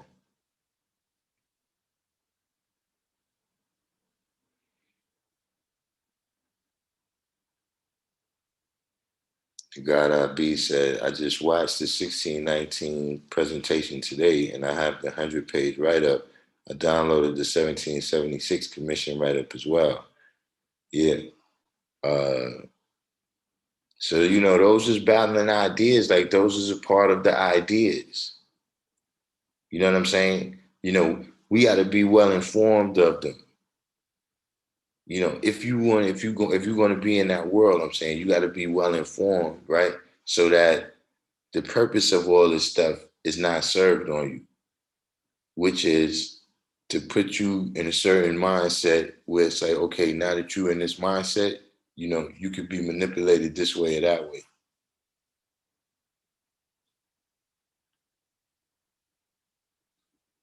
See, if you take sides with one side or the other, you could be manipulated in this way or that way. You know what I'm saying? Like I was speaking to a brother today, right? Where, uh, you know, part of the manipulation. And see, this is why I said from day one, when I was saying about, all right, Biden had his first day. You know what I'm saying? Why ain't nobody bringing up that you signed all these executive orders and you didn't sign that for, the black people, the black Americans. You know what I'm saying? Uh, that's kind of what we've been doing. What I'm saying is that lack of holding people accountable, right, is what we've been doing, for over 50 years. When you look at a lot of cities, right, you look at a lot of cities around the country, right, where the original people is living in some of the worst conditions, you know what I'm saying? Uh, environmentally, the poorest schools, the highest crime rates, the highest drug rates, et cetera, right? The most degraded communities in general, a lot of these places, the political structure there has been black people for 50 plus years. It's been democratic for 50 plus years.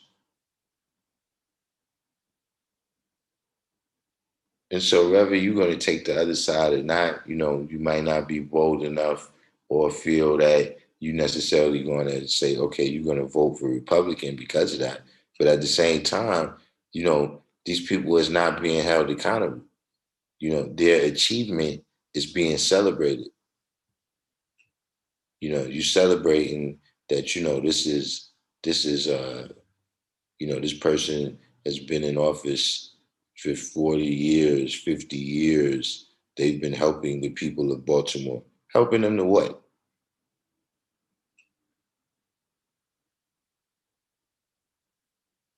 See, they're not being held accountable. So I'm just saying that that's something that, is going to have to change. Day one, these people is going to have to, be presented with the reality that we know is going on here.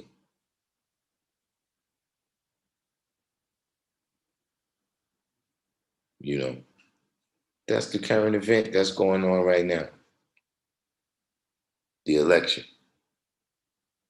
You know what I'm saying? And the new things that's being instituted, the new uh the new kind of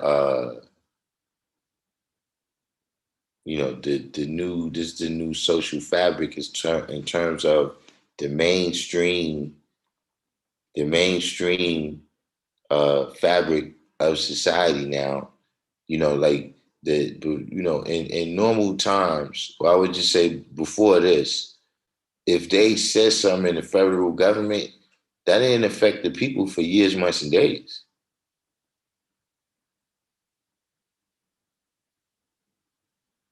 But see now, they pass something in the federal government, right? And it's immediately impacting everyday life.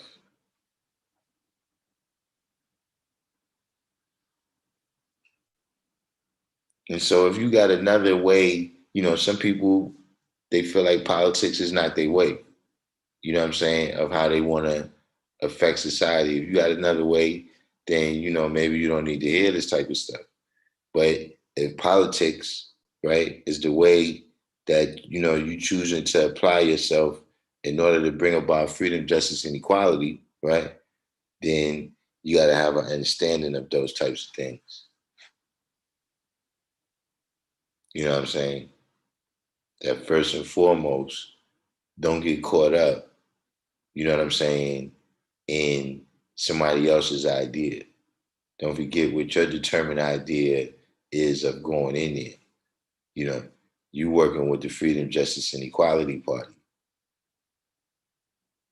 And if you could politic with whoever you got to politic on, whatever, to get what you got to get for the Freedom, Justice, and Equality Party,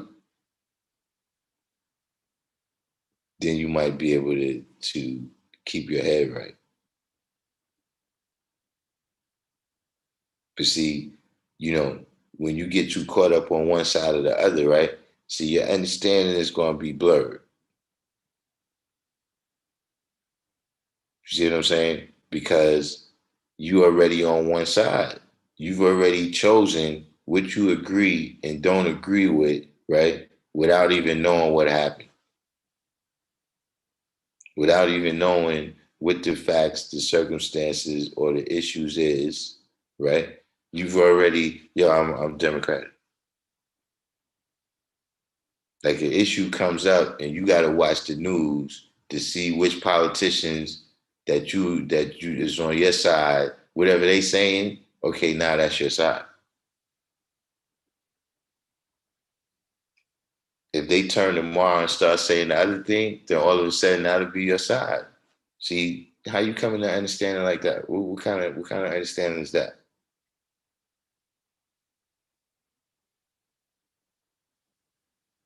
So that's the first thing you got to protect yourself from being propagandized.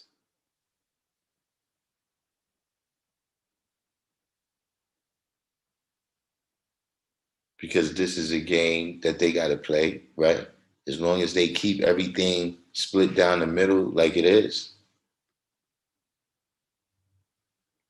then what happens? They worst fear that I keep saying, right? The fear of the 10% is that the masses of the people come against them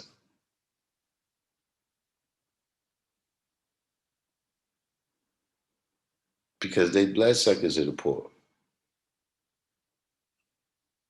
So as long as you got half of the people in this camp and half of the people in that camp and they at each other's throats, you ain't got to worry about them coming for you.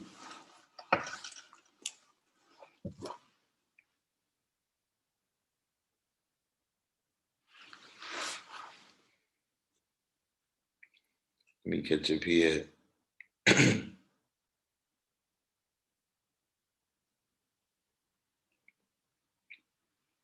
The wordsmith said, I honestly don't see any difference from either party. I mean, no, because, at the end of the day, there's just policy. Like I don't think no moment, uh, no moment illustrated that better than when uh, George Bush, the son, when he was running against John Kerry. We're literally on paper, they was almost exactly the same.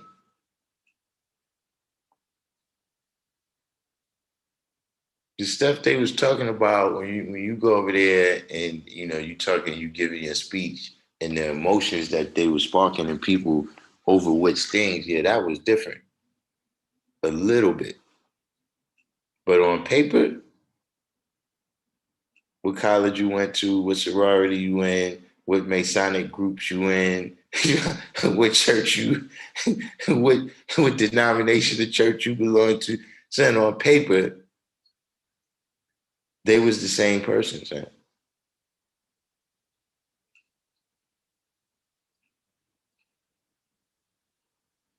And either one of them would have been in there, they would have did the same thing. Mr. Spock said equity does not exist in law in this country, just my opinion. However, equitable consideration is something else in law, and this is what we need. Something promised to us that has to be performed.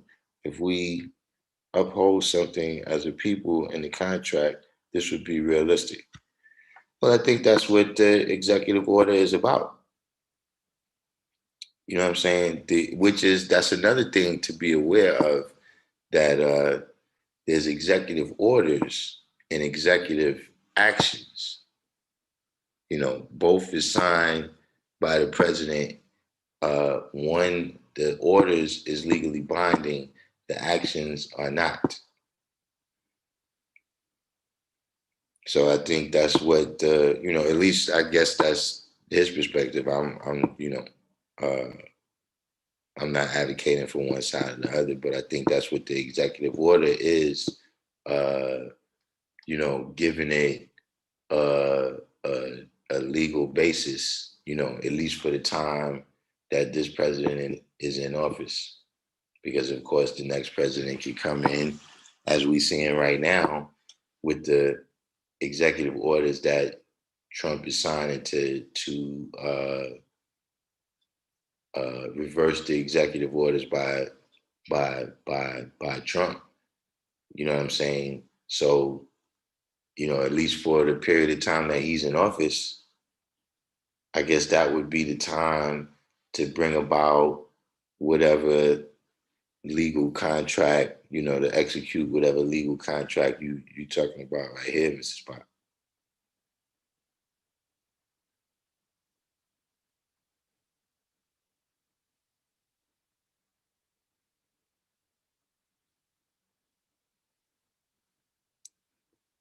VCR says, so y'all politics being a borough, y'all have presidents to each. If so, do they have power to bring about changes, or the mayor has the final say? Um,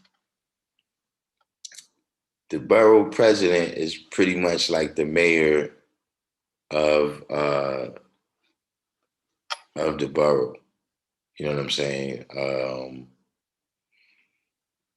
With every politician, it's a matter of how much resources they can command. You know what I'm saying? So you may have a mayor of a small town, and he might want to have all types of services, but he don't have the tax base. You understand what I'm saying? Meaning, like, that's one reason why homeless people flock to certain major cities, because major cities have services, because they got the budget for it, that they might not be able to get in the small towns that they might originally be from. You know what I'm saying? So if you go to Skid Row, or you go to 42nd Street, a lot of the people that you see, they'll tell you that they from small town America.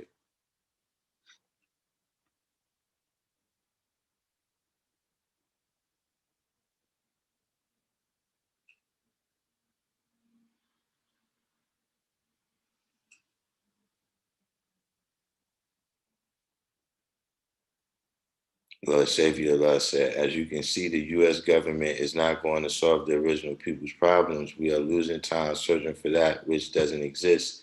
We need to start holding ourselves accountable. Yeah, I definitely agree, on every level, not just the uh, political, the political class, the politicians, you know what I'm saying? Um, and accountable, I'm not sure if this is what you mean, but what I mean by that, right, is accountable for the solution. See, we're used to holding people accountable for the problem. But see, every problem that exists, right, the person who's accountable for causing it is not the person. Sometimes the person who's accountable for causing the problem caused the problem because they was unqualified from the beginning. So if you was unqualified to do what you was doing and it caused the problem, guess what? Somebody else has got to be qualified, right? Or somebody else who's qualified has to be accountable for fixing it. Or my favorite example, You know, if I'm standing on the street right now and a lion comes running down the street, now we know that ain't no lions. I'm in Harlem right now. Ain't no lions. Been native to Harlem. For quite some time. I'm sure at some other point, some other era in the Earth's history, you might have had some animals like that. But right now, it's no lions in Harlem. So if I see a lion running down the street, that's somebody's fault. Somebody didn't do their job. Somebody didn't lock the cage at the zoo. You know, people fell down on what they were supposed to be doing. Because see, I'm the one responsible for getting out of the way so that I don't get ate by the lion. See, if I stand there on the corner analyzing the situation of who messed that up, right? We're not gonna, I'm not gonna exist. See, that wouldn't be a wise man's equality.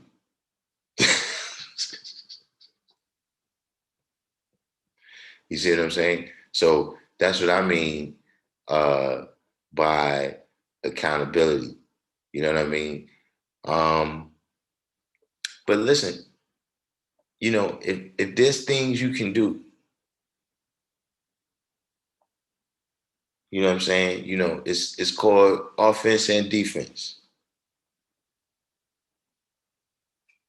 So yeah, we gotta score the ball. But if there's things that we could do to stop the other team from scoring, we need to do that. Like at the end of the day, that's what's going to win the contest is who scored the most.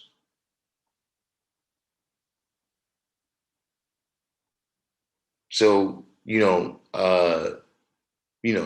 with politics, just at least being informed of it. You know what I'm saying? At least having some knowledge of you know what they up to. You understand what I'm saying? Meaning, you at the trading post, you need to know what they up to. See, they built the trading post to see what you up to. You know what I'm saying? And because that time we didn't know what they was up to. The outcome has been the 400 years of death, hell, and destruction that we've been subject to. So, I agree with you wholeheartedly with that. The God I be said that might be the name of the party that we start. They had the Freedom Party, but it should be freedom, justice, and equality. Hey, you know what I'm saying? Born Reality said, how do we stay balanced in this matter? You mean balance in, I'm guessing you said in terms of the different propaganda and the different persuasions that's coming from both sides for you to join a side. Um, I would say,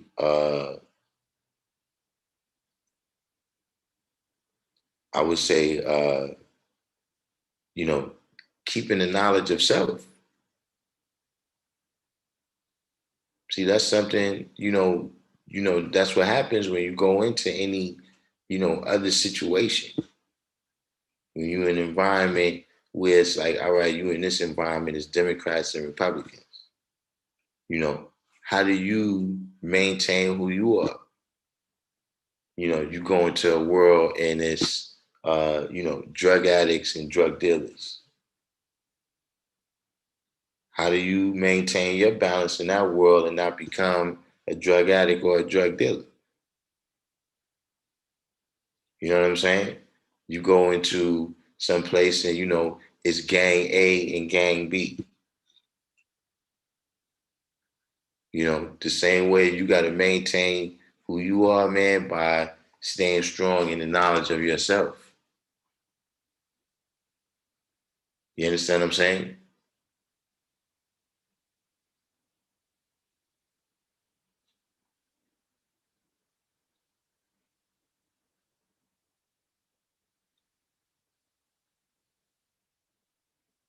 Divine truth said here, fragility of the devil should be attacked on all fronts, politically, economically, socially, amongst other examples, simultaneously to manifest his or her reality of freedom, justice, and equality. I mean, attacking is good, you know what I'm saying? But we got to build something too. You understand what I'm saying? You know, if we only attack, right, without having a clear picture of what we want to build, you know what I'm saying? I'm not, I'm not disagreeing with you saying that, these is things that is the control of it is cornered. You know what I'm saying? The way these things are controlled, anything that you try to do becomes a threat to the survival of the people who control that. You understand what I'm saying? So right now, it's just like with the school system, right? When charter schools started, the teachers union, right, that runs the public schools, they take that as an attack because they got a certain amount of control of it, and that's how they get their bread and butter. You but at the end of the day, the charter school has to still build too. Like, yeah, they battle with the public school model, but you could go argue with them all you want. At some point, you got to produce some children that have some knowledge, wisdom, and understanding. So, just adding on to you, we got to do both. Knowledge, Allah said, we definitely need political education. We got to do both.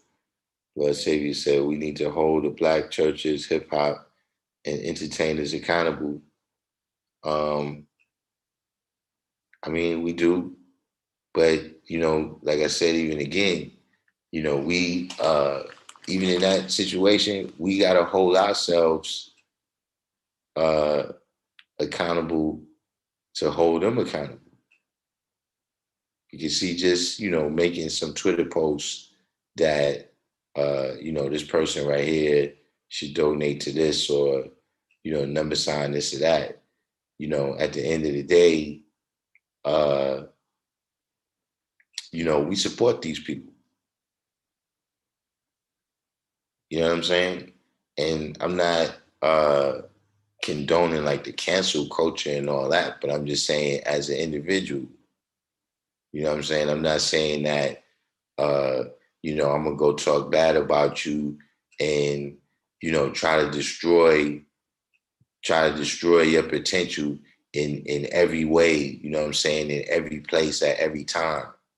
You know what I'm saying? But I can say that, look, for me, I'm not supporting that. You understand what I'm saying? To me, there's a difference there. You know what I mean? When, you know, people stand up and say, look, we don't support that. We don't want to take your head. You can, it can be anything. Like even we talk about the economics in our community, right?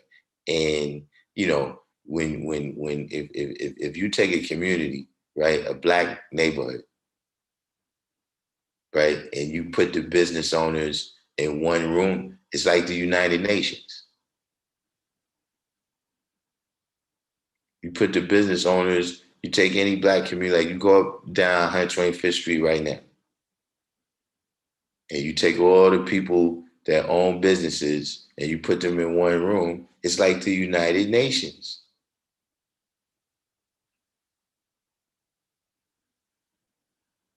Now it's like that in some other places, but not every place. You see, we don't hold them accountable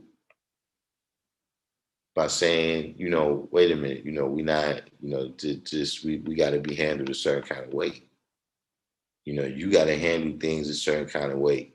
It's called community standards.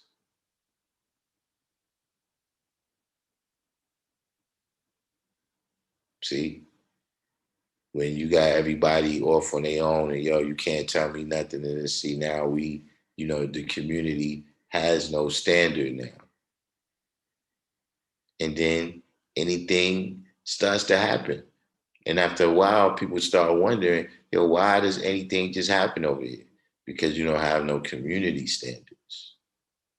The people haven't come together as one for one common cause, to be one mind and one body, and say, this is what is beneficial for us.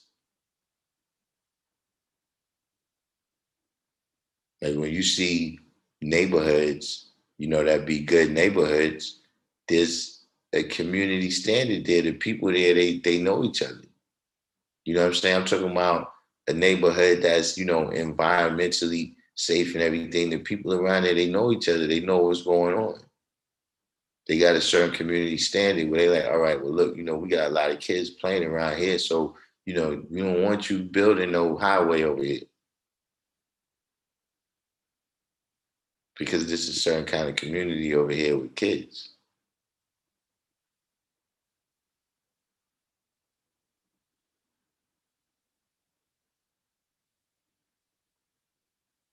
The God I be said, I know the politicians won't solve our problems, but I pay taxes, and it does not seem like our people are leaving. We have a stake in this pie, and we have to fight any and every way. Yeah,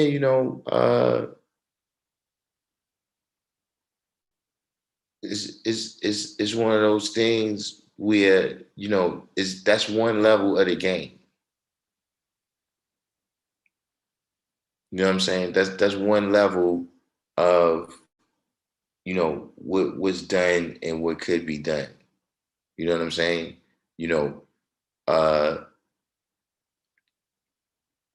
some of the damage that was done to us, it was done politically. You know what I'm saying? The Rockefeller laws, the the Clinton crime bill, et cetera, et cetera. These are things that was done politically. You know what I'm saying? But like the brother was saying a minute ago, we've been under all of those attacks. We've been attacked politically, economically, mentally, physically, emotionally, educationally. Uh, you know, the list goes on. And so all of those different attacks got to be met. They got to be, at the very least, the effects of them have to be reversed.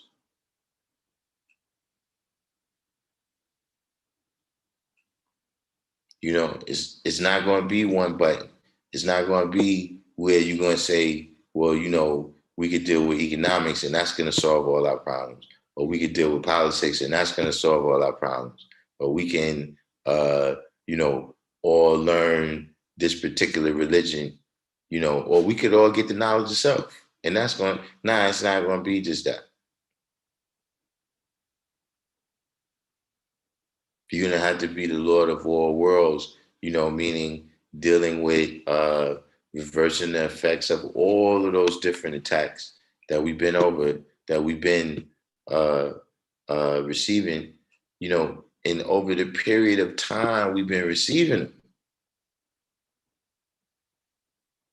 You know what I'm saying?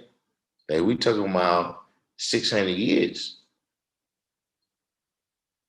When I'm saying the 600 years, I'm going past just the British and the American involvement with it, because all of that, going back to the 1450s.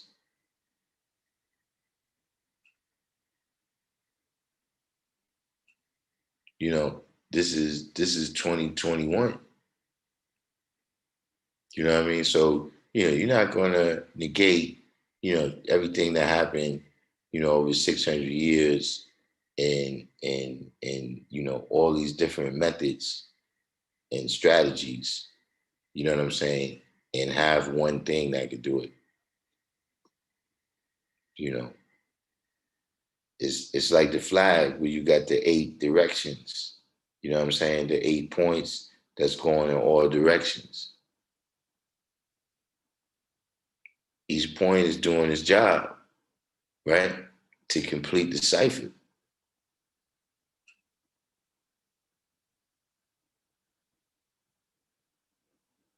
So it's the same way, you know what I'm saying? Each one of us, we might be angled in a different direction, you know what I mean? In terms of this exact and specific thing is that we doing, you know what I'm saying, to bring about freedom, justice, and equality.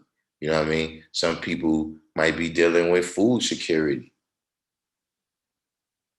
You know what I'm saying? Some people might be dealing with economics. Some people might be dealing with, education, for the youth, for the children. You know what I'm saying? Emphasizing that. You know, that's what it's going to take.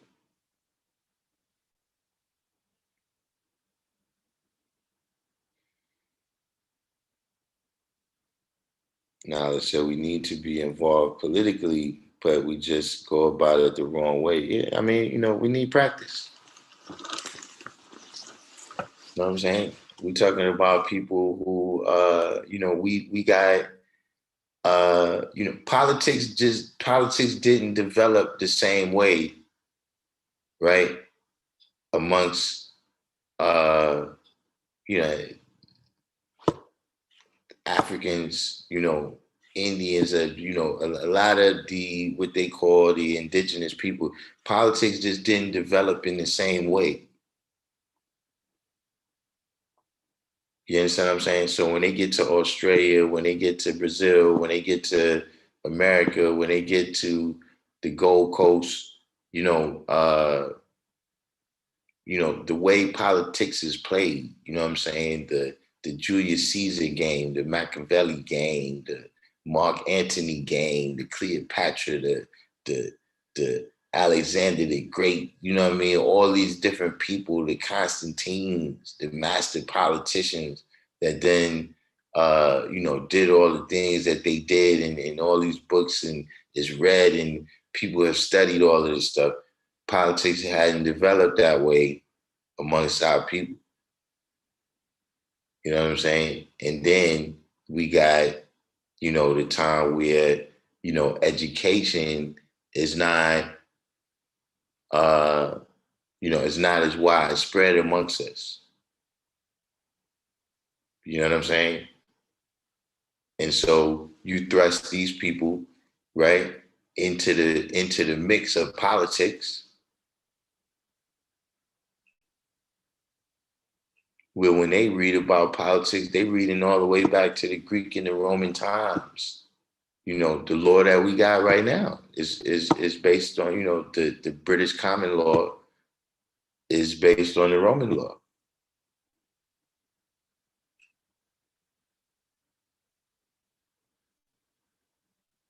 And then, you put people into the mix of that who, everybody couldn't even vote until the 60s. You know what I'm saying? Dealing with the Jim Crow stuff, the poll taxes and, the literacy tests and all this type of stuff like that, right? You thrust these people, into, I mean, politics is a competition. They call it a race. You thrust them into competition, you know, uh, the odds don't look good, that they're going to be successful, and then, you add into that a mentality that doesn't renew history.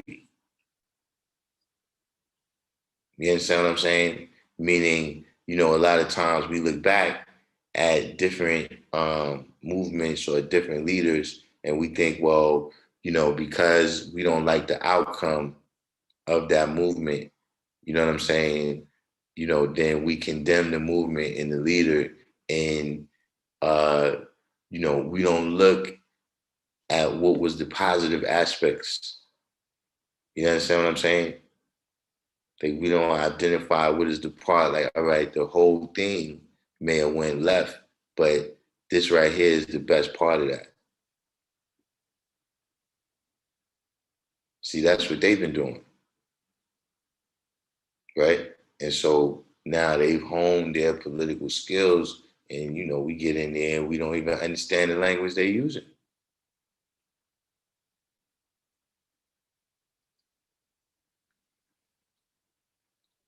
Mr. Spock says, if it's not legally binding, it's not equitable consideration. It's considered a gift. What we seeing is failure of consideration. All Supreme Justices know what these terms mean. Wait, hold on. If it's not legally binding, it's not equitable consideration. It's considered a gift. What we seeing is a failure of consideration of all is a failure of consideration. All Supreme Justices know what these terms mean.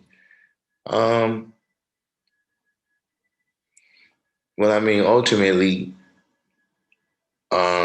you know, how do you separate what you're saying from an active Congress?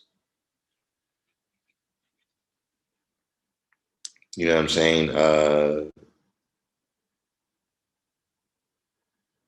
You know, in unless we arrive at a point where original people constitute the whole government, um, you know, I mean, just the way you're looking at it. Because my thing is, whatever we get can't be a gift because we work for it. Now, I see what you're saying in terms of uh, the consideration in the decision that they're making from their perspective. You know, is you know, you could say that that's a gift. You know what I'm saying? But you know, even for them to put it in a legal code, you know, no matter how it got there, whether it got there from uh, you know, executive order, whether it got there from you know, congressional uh, approval, you know what I'm saying, or whether it got there from judicial decision. You know what I'm saying? You know, like the integration of schools and the segregation of schools before that, for that matter, right, was based on judicial decisions. You know what I mean? Abortion, you know, that was based on, you know, judicial decisions is how that the legality of it, um, you know, first entered uh, into society. You know, but at the end of the day, I mean, you know, whatever we receive, we earn that. Who already said, what do we do to bring solutions instead of keep addressing the problems? You do what you can do good. Like whatever is you know, the natural thing that comes to you, you know what I'm saying? You find a way to fit that in how you could apply it. You know what I'm saying? You know, like it's like if we build in a house, right? If you know how to do plumbing, then that's what you do. You know what I'm saying? If you know how to do roofing, if you know how to do electricity, you know what I'm saying? That's what you do. You know what I'm saying? And the house is the common core. So, you know, in terms of our community, you know what I'm saying? You know, you know, maybe you know how to do construction. You know what I'm saying? You know, well, I was already talking about that example, but I'm just saying that, okay, maybe show some young brothers that you see out there, you know what I'm saying? You know, you might be a freelancer construction type person. So, you know, you might need a helper, you know what I'm saying, to do certain things. You bring a young kid with you. So now, you know, they got a head start in that skill right there. You know what I'm saying? You know, you gotta you know, apply yourself. You know what I'm saying? And if you the type of person that's what you do, you know what I'm saying? You stay in tune with the news and you know what all the issues is and you know who all the politicians is, then you deal with that. You know what I'm saying? You make sure that the people is informed that, yo, hey, you know, the government got this bill right here.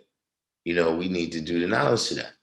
Or, you know, look, they just passed this law right here and it's going to affect us like that. Whatever you do, good.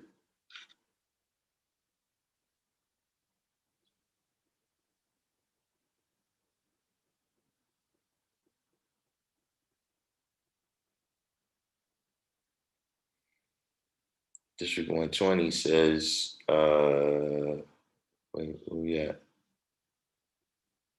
Before I get involved in politics, I really need to revisit and study world government or government class again. I was more into world history in school, the way it was taught. I ain't pay attention. I mean, indeed, you know what I'm saying? Like I said, that's the science of renewing history. You know, you can't renew the history without knowing the history. So yeah, you got to go through the events. You know, when it says in what year was that? Well, what's that?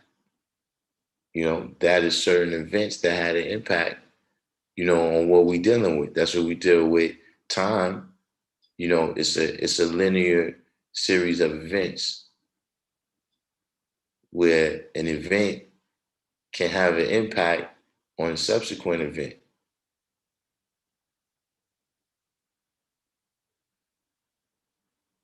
So, you know, in order to you know, renew history, you gotta know it.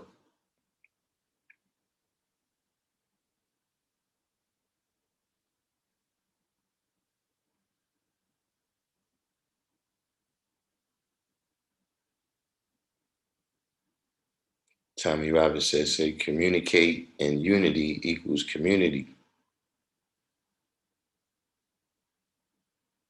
District 120 said they have us indirectly worshiping them by deceiving us.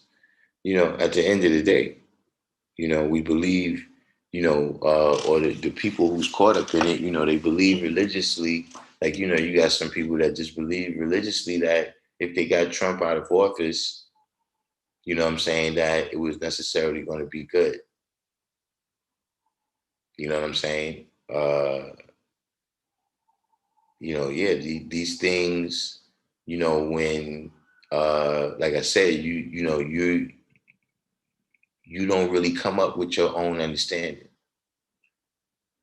You know, here's the issue, well, how you see the issue, you know, the politician comes out and lets you know. When that's the case, then yeah, you know, you've crossed that line into religion. You know what I'm saying? When, you know, you will defend uh, you know, this politician as if he's the religious figure, you know what I'm saying? The Jesus or you know, whatever holy person that can do no wrong. You've gone into the religious level.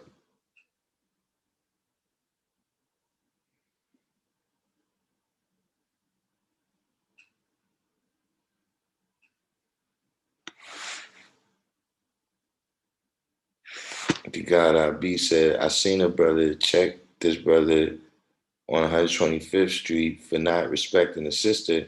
He said, what happened on 128 will not happen again. Yeah, that's you know, That was a very serious situation. Upon reality, I missed that. Upon reality, said, "Look how the community in Mecca is standing with the sister at the liquor store incident." I mean, and this is what I'm saying, man. It's good and bad. You understand what I'm saying? Because it's good, man. If it's unity, it's unity. We're not judging whether it's unity or not. But I'm just saying that what it took to bring that about, it took a kind of situation, like it wasn't, the unity at some point it got to be shifted, right? The magnetic of it. You know what I'm saying? Like right now, the magnetic of it is this situation that brought everybody together. But now that magnetic got to be directed in a positive way too, because then what happens, right, is nothing like that happens again for a couple of months. And then the magnetic goes away. You understand what I'm saying? Meaning like when what's the brother's name out there on Staten Island that he got choked out by the police? That brought about, unity. People came together and was like, yo, look, some you gotta do something about this.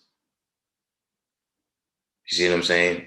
But when it's not, focused in on something positive, when that magnetic don't get directed to something positive, right? Then it becomes easier for it to just disintegrate. You know what I'm saying?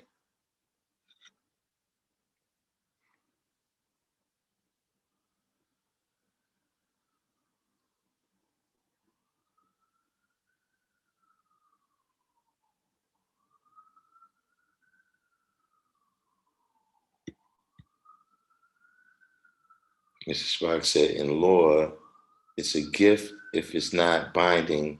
This means they will only do something if we uphold the contract via give up welfare, cut down gun violence, etc. Something will have to be done on our part for a legitimate contract to be established. Is this too far fetched? I don't know, but it is one solution, not the main solution.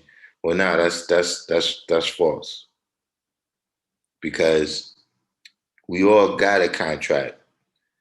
We got a couple of contracts with the United States government. Your social security card, your birth certificate, et cetera, is already contracts with the United States government. You understand what I'm saying? As a citizen, you know, you, the things in the law, in the Constitution, these things is legally binding. You see what I'm saying? Yeah, Eric Garner was the brother that passed away, police brutality out there in Staten Island. But that's at the heart of this matter. That you already see just the fact that you could be arrested, right, and prosecuted for different things. Like I was watching a documentary about this guy named Demyanyuk. And I remember, dude, but I didn't really never paid attention to it, the details. But I saw a lot of the details in this documentary. And the guy Demyanyuk was accused of being one of the most heinous people. He was accused of being somebody called Ivan the Terrible in the Nazi death camps, right? And so he was found to be living in Cleveland. He had a career at Ford Motors and everything, but, they come and they say that he worked at the Nazi death camp. Um, Now, in that situation, right? America could not prosecute him. What they did is revoked his citizenship. They revoked his citizenship and then uh, deported him. You understand what I'm saying? That's because there's a particular contract that they have with people in America. You see what I'm saying? Him not uh, him not committing that crime in America, right? And him not being an American citizen at the time when he committed that crime meant that America cannot prosecute him for that because they didn't have no contract with him. You understand what I'm saying? It's just like people, if you make money overseas, if you got a company in India, right? You got to pay the Indian taxes of the federal, local, municipal, whatever levels they got in India. You got to pay taxes over there, but you also have to pay taxes on that money in America because of the particular contract that we got here in America. You see what I'm saying? And so based on that contract, right? Uh,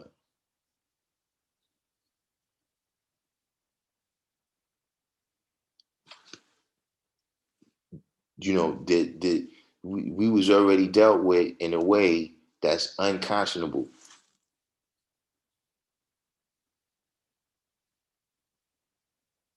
You understand what I'm saying? We're not going in, or I'm saying we, you know what I'm saying? But brothers who have that, that would be doing that, right? At least in my mind, right? The point is not that we want a new contract now. The point is that you've been in breach of contract. You've been in breach of contract for 250 years. And so now, based on that, you gotta give us what's ours. At least that would be the legal framework. I'm not a lawyer, I'm not a paralegal. Mathematics and science is my strong points of study. You know what I'm saying? So uh, don't go down to the court and say that I you know, but that would be the legal standpoint that I would be coming from. That you're not giving me this because of no new contract. You're giving me this because you in breach of the contract that we already had, and then even you're in breach of all of the all of the renegotiations.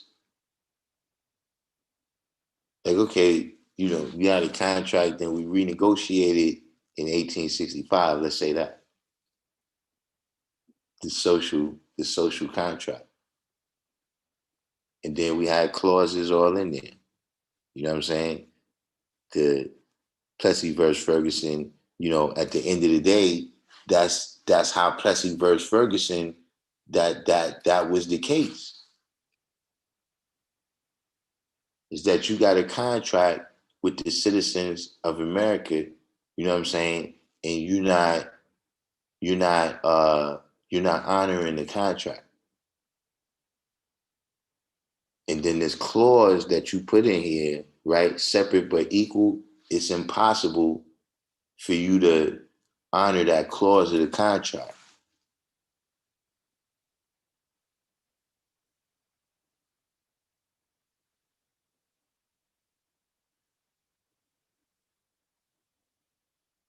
See, that's what the God I be is saying, is that, that's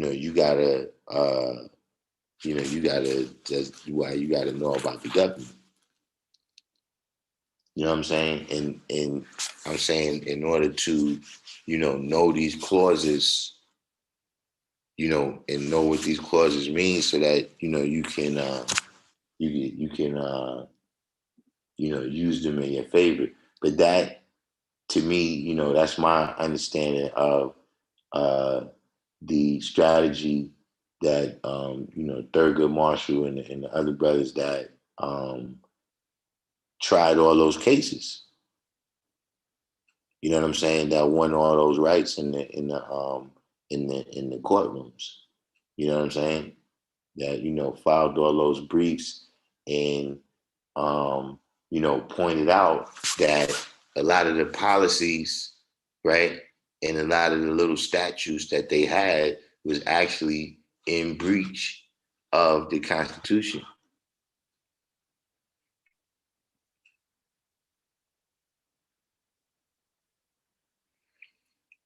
Tommy Robinson. So, well, what you said here? Born Reality said the God Mehef was building today on how when we create a trust which helps us eliminate the straw man tied to our birth certificate. I mean, that's a whole other science. We're not gonna go down that rabbit hole tonight. We're gonna save that one. We're gonna save that one. But Tommy Robinson said, so are extradited countries a part of the contract? Yeah, the countries that you could be extradited from, they got it's called the extradition agreement. Like, they don't have no extradition agreement with Cuba.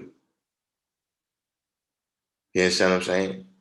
And so that's why Assad Shakur is still over there.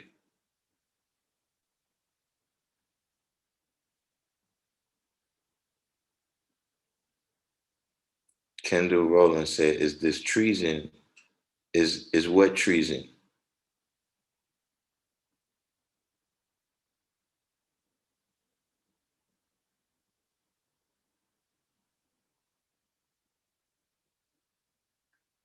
Kareem said, just caught up to the comments, a birth certificate of Social Security is not a form of a contract. It only puts you under jurisdiction of the U.S. and makes them able to tax you and do whatever else. Yeah, well, that's what the contract is. Like, if you're saying you're going to make a contract, whether it's past, present, or future, the contract has to be under the way you're talking about, right? Because me and you can make a contract, right? And, it's under the jurisdiction of me and you. That's what happens in the street. People have a verbal contract under the jurisdiction of the people who made the agreement. And so if one person breached the agreement, the other person, they decide what the penalty is. So see, even as you're telling me what these laws are, you're telling me what these laws are under the jurisdiction, right, where you can be taxed.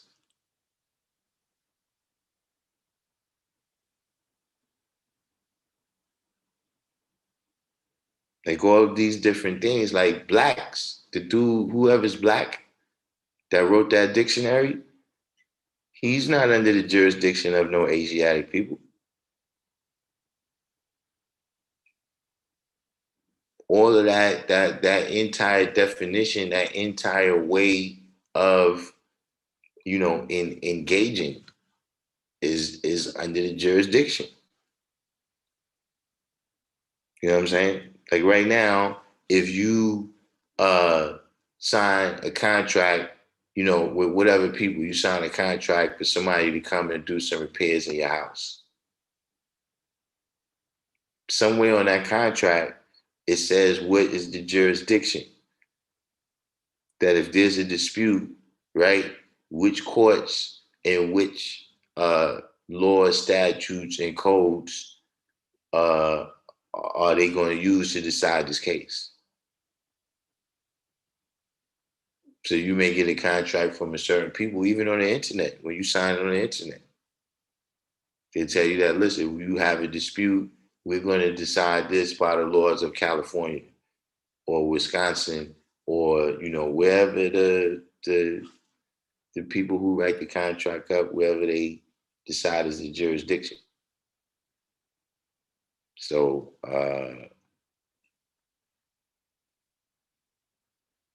that's and at the end of the day, I think that's also the point. What I'm saying, that the God I be is making is that, yeah, as people who are here, right, who have contributed to this jurisdiction, in the form of effort and economics and everything else, that yeah, we need to see the benefits of having been in that jurisdiction. The benefits that it says is due us. You know what I'm saying? Because that's another thing. A lot of times you don't see it. You know what I'm saying? A lot of times you don't see it, but for me, I got a couple kids, man. When you sign those papers are contracts. Like when you sign something and it says on there that giving the wrong information is punishable by the penalty of law, that's a contract. You got your signature on it. The other party is the Secretary of State or the Secretary of whatever. Those are contracts.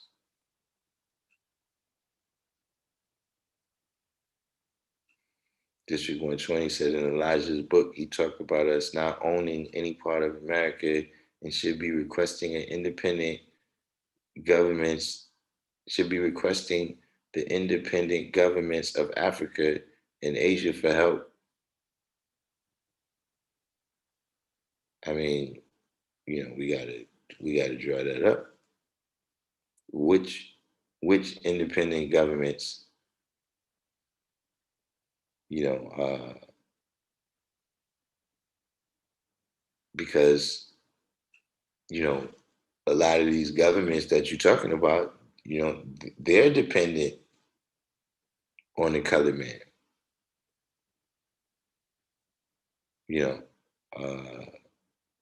know, with these things, we got to draw them up.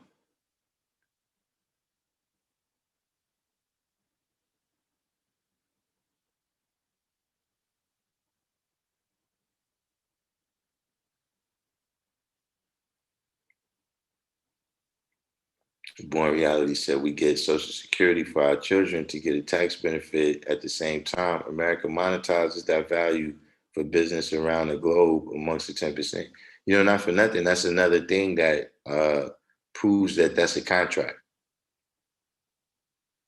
See, because that's what they call the full faith and credit of the United States. And so just like when you go to the cell phone company, they could just let you pay your bill every month.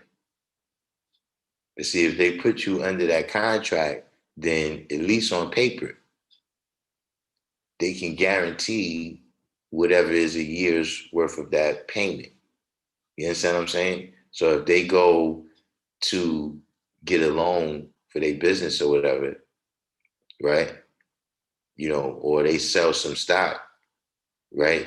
They can use all of the money that they supposed to get within that contract as collateral.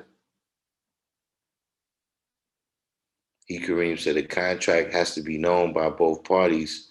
Some of the things you sign up for are not known to you.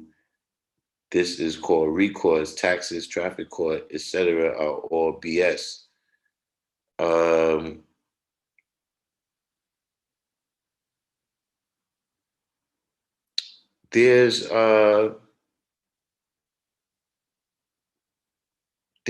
There's some legitimacy to that, but here's another thing.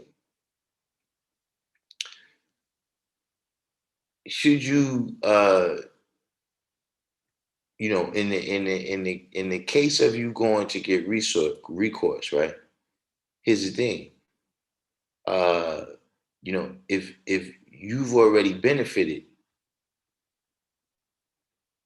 you understand what I'm saying? Like,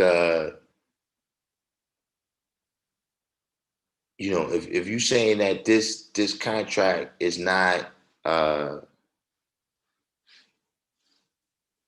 this contract is not valid, right? There's things that you already received based on that contract, though. You know what I'm saying? It's one of them things where, like, look, once you take the money, then you can say you didn't know it was a contract, but you took the money.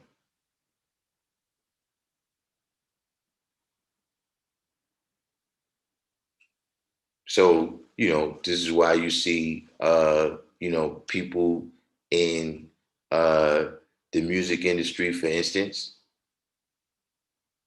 that they didn't understand the science of the whole contract. But because you took that payment, whatever that payment was, right, in exchange for the ability for them to uh, exploit your music, then what are you gonna do?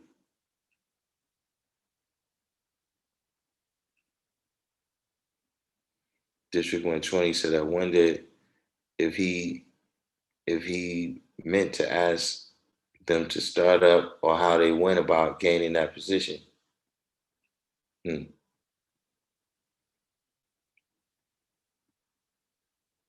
What is this? If we were in social circles with those on the path of making that happen for themselves, I'm sure these countries would build with us on that to bring about an understanding to where we can get to it,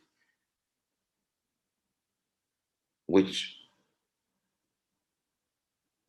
I mean, there's very few African countries that are no longer under colonial rule. It's just that the colonialism, the imperialism, uh, has taken on a different form. You see, just like uh, just like the chains was taken off the body and put on the mind, right? The colonialism was the military, the military aspect was changed to a political and economic aspect. You understand what I'm saying? So whereas those countries was physically brutalized into being colonies before, you know what I'm saying? Now, political and economic means is used to control them.